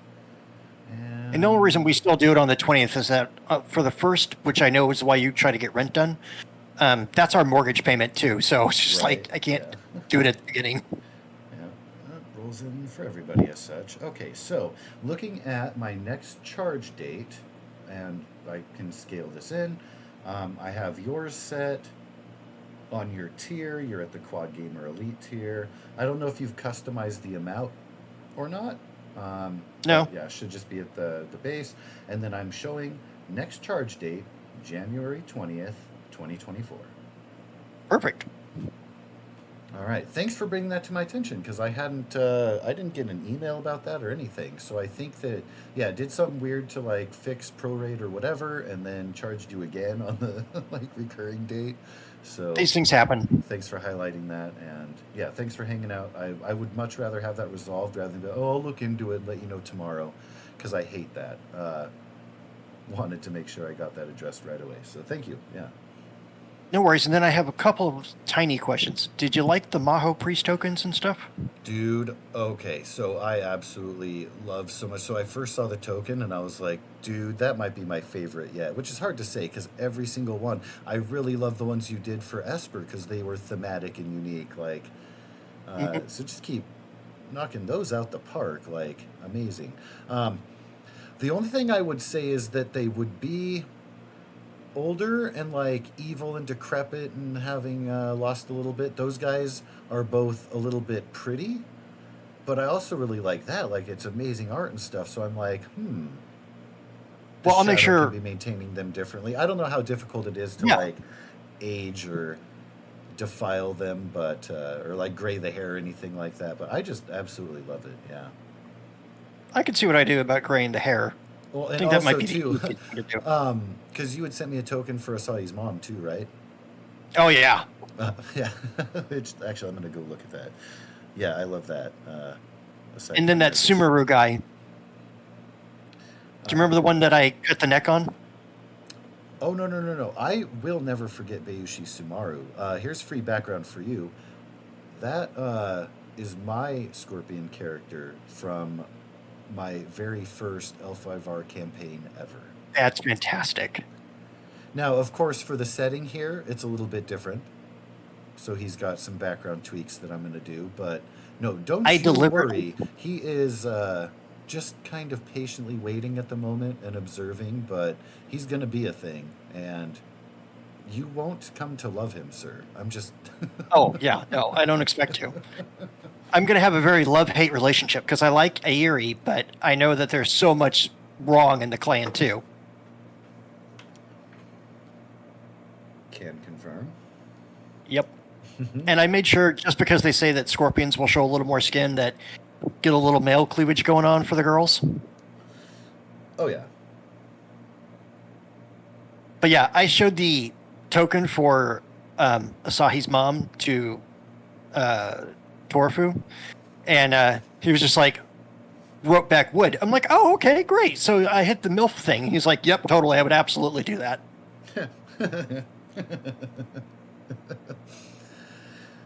Yeah. And now everyone can understand, like, I don't want to talk to her. Why? Did you seen that stare? That's what I liked about it. Like, the beauty, of course, can be off-putting, but she just has, like, kind of a no-nonsense, Like, I will fuck you up. That's her on a happy day. Yeah. Yeah, that's what everyone understands. Like, That's the happy sign. You don't want to see the run. Just run. I mean, you'll die tired, but run. You're just going to want to go ahead and run. Get into GTFO. Yeah. All right. Well, then that's about it. I will let you get to sleep and do other things and stuff like that. All right. Muy excelente. Well, thank you again for your extra time and stuff. I hope the missus continues to be well. Yep. I'm going to go check on her now. All right. I will talk to you later. All right. Well, not too much later. I'm going to see you in less than 24 hours for some Esper action, so I'll see you soon. Oh, you're right. Yeah. Okay. See you tomorrow then. All right. Bye. Wait.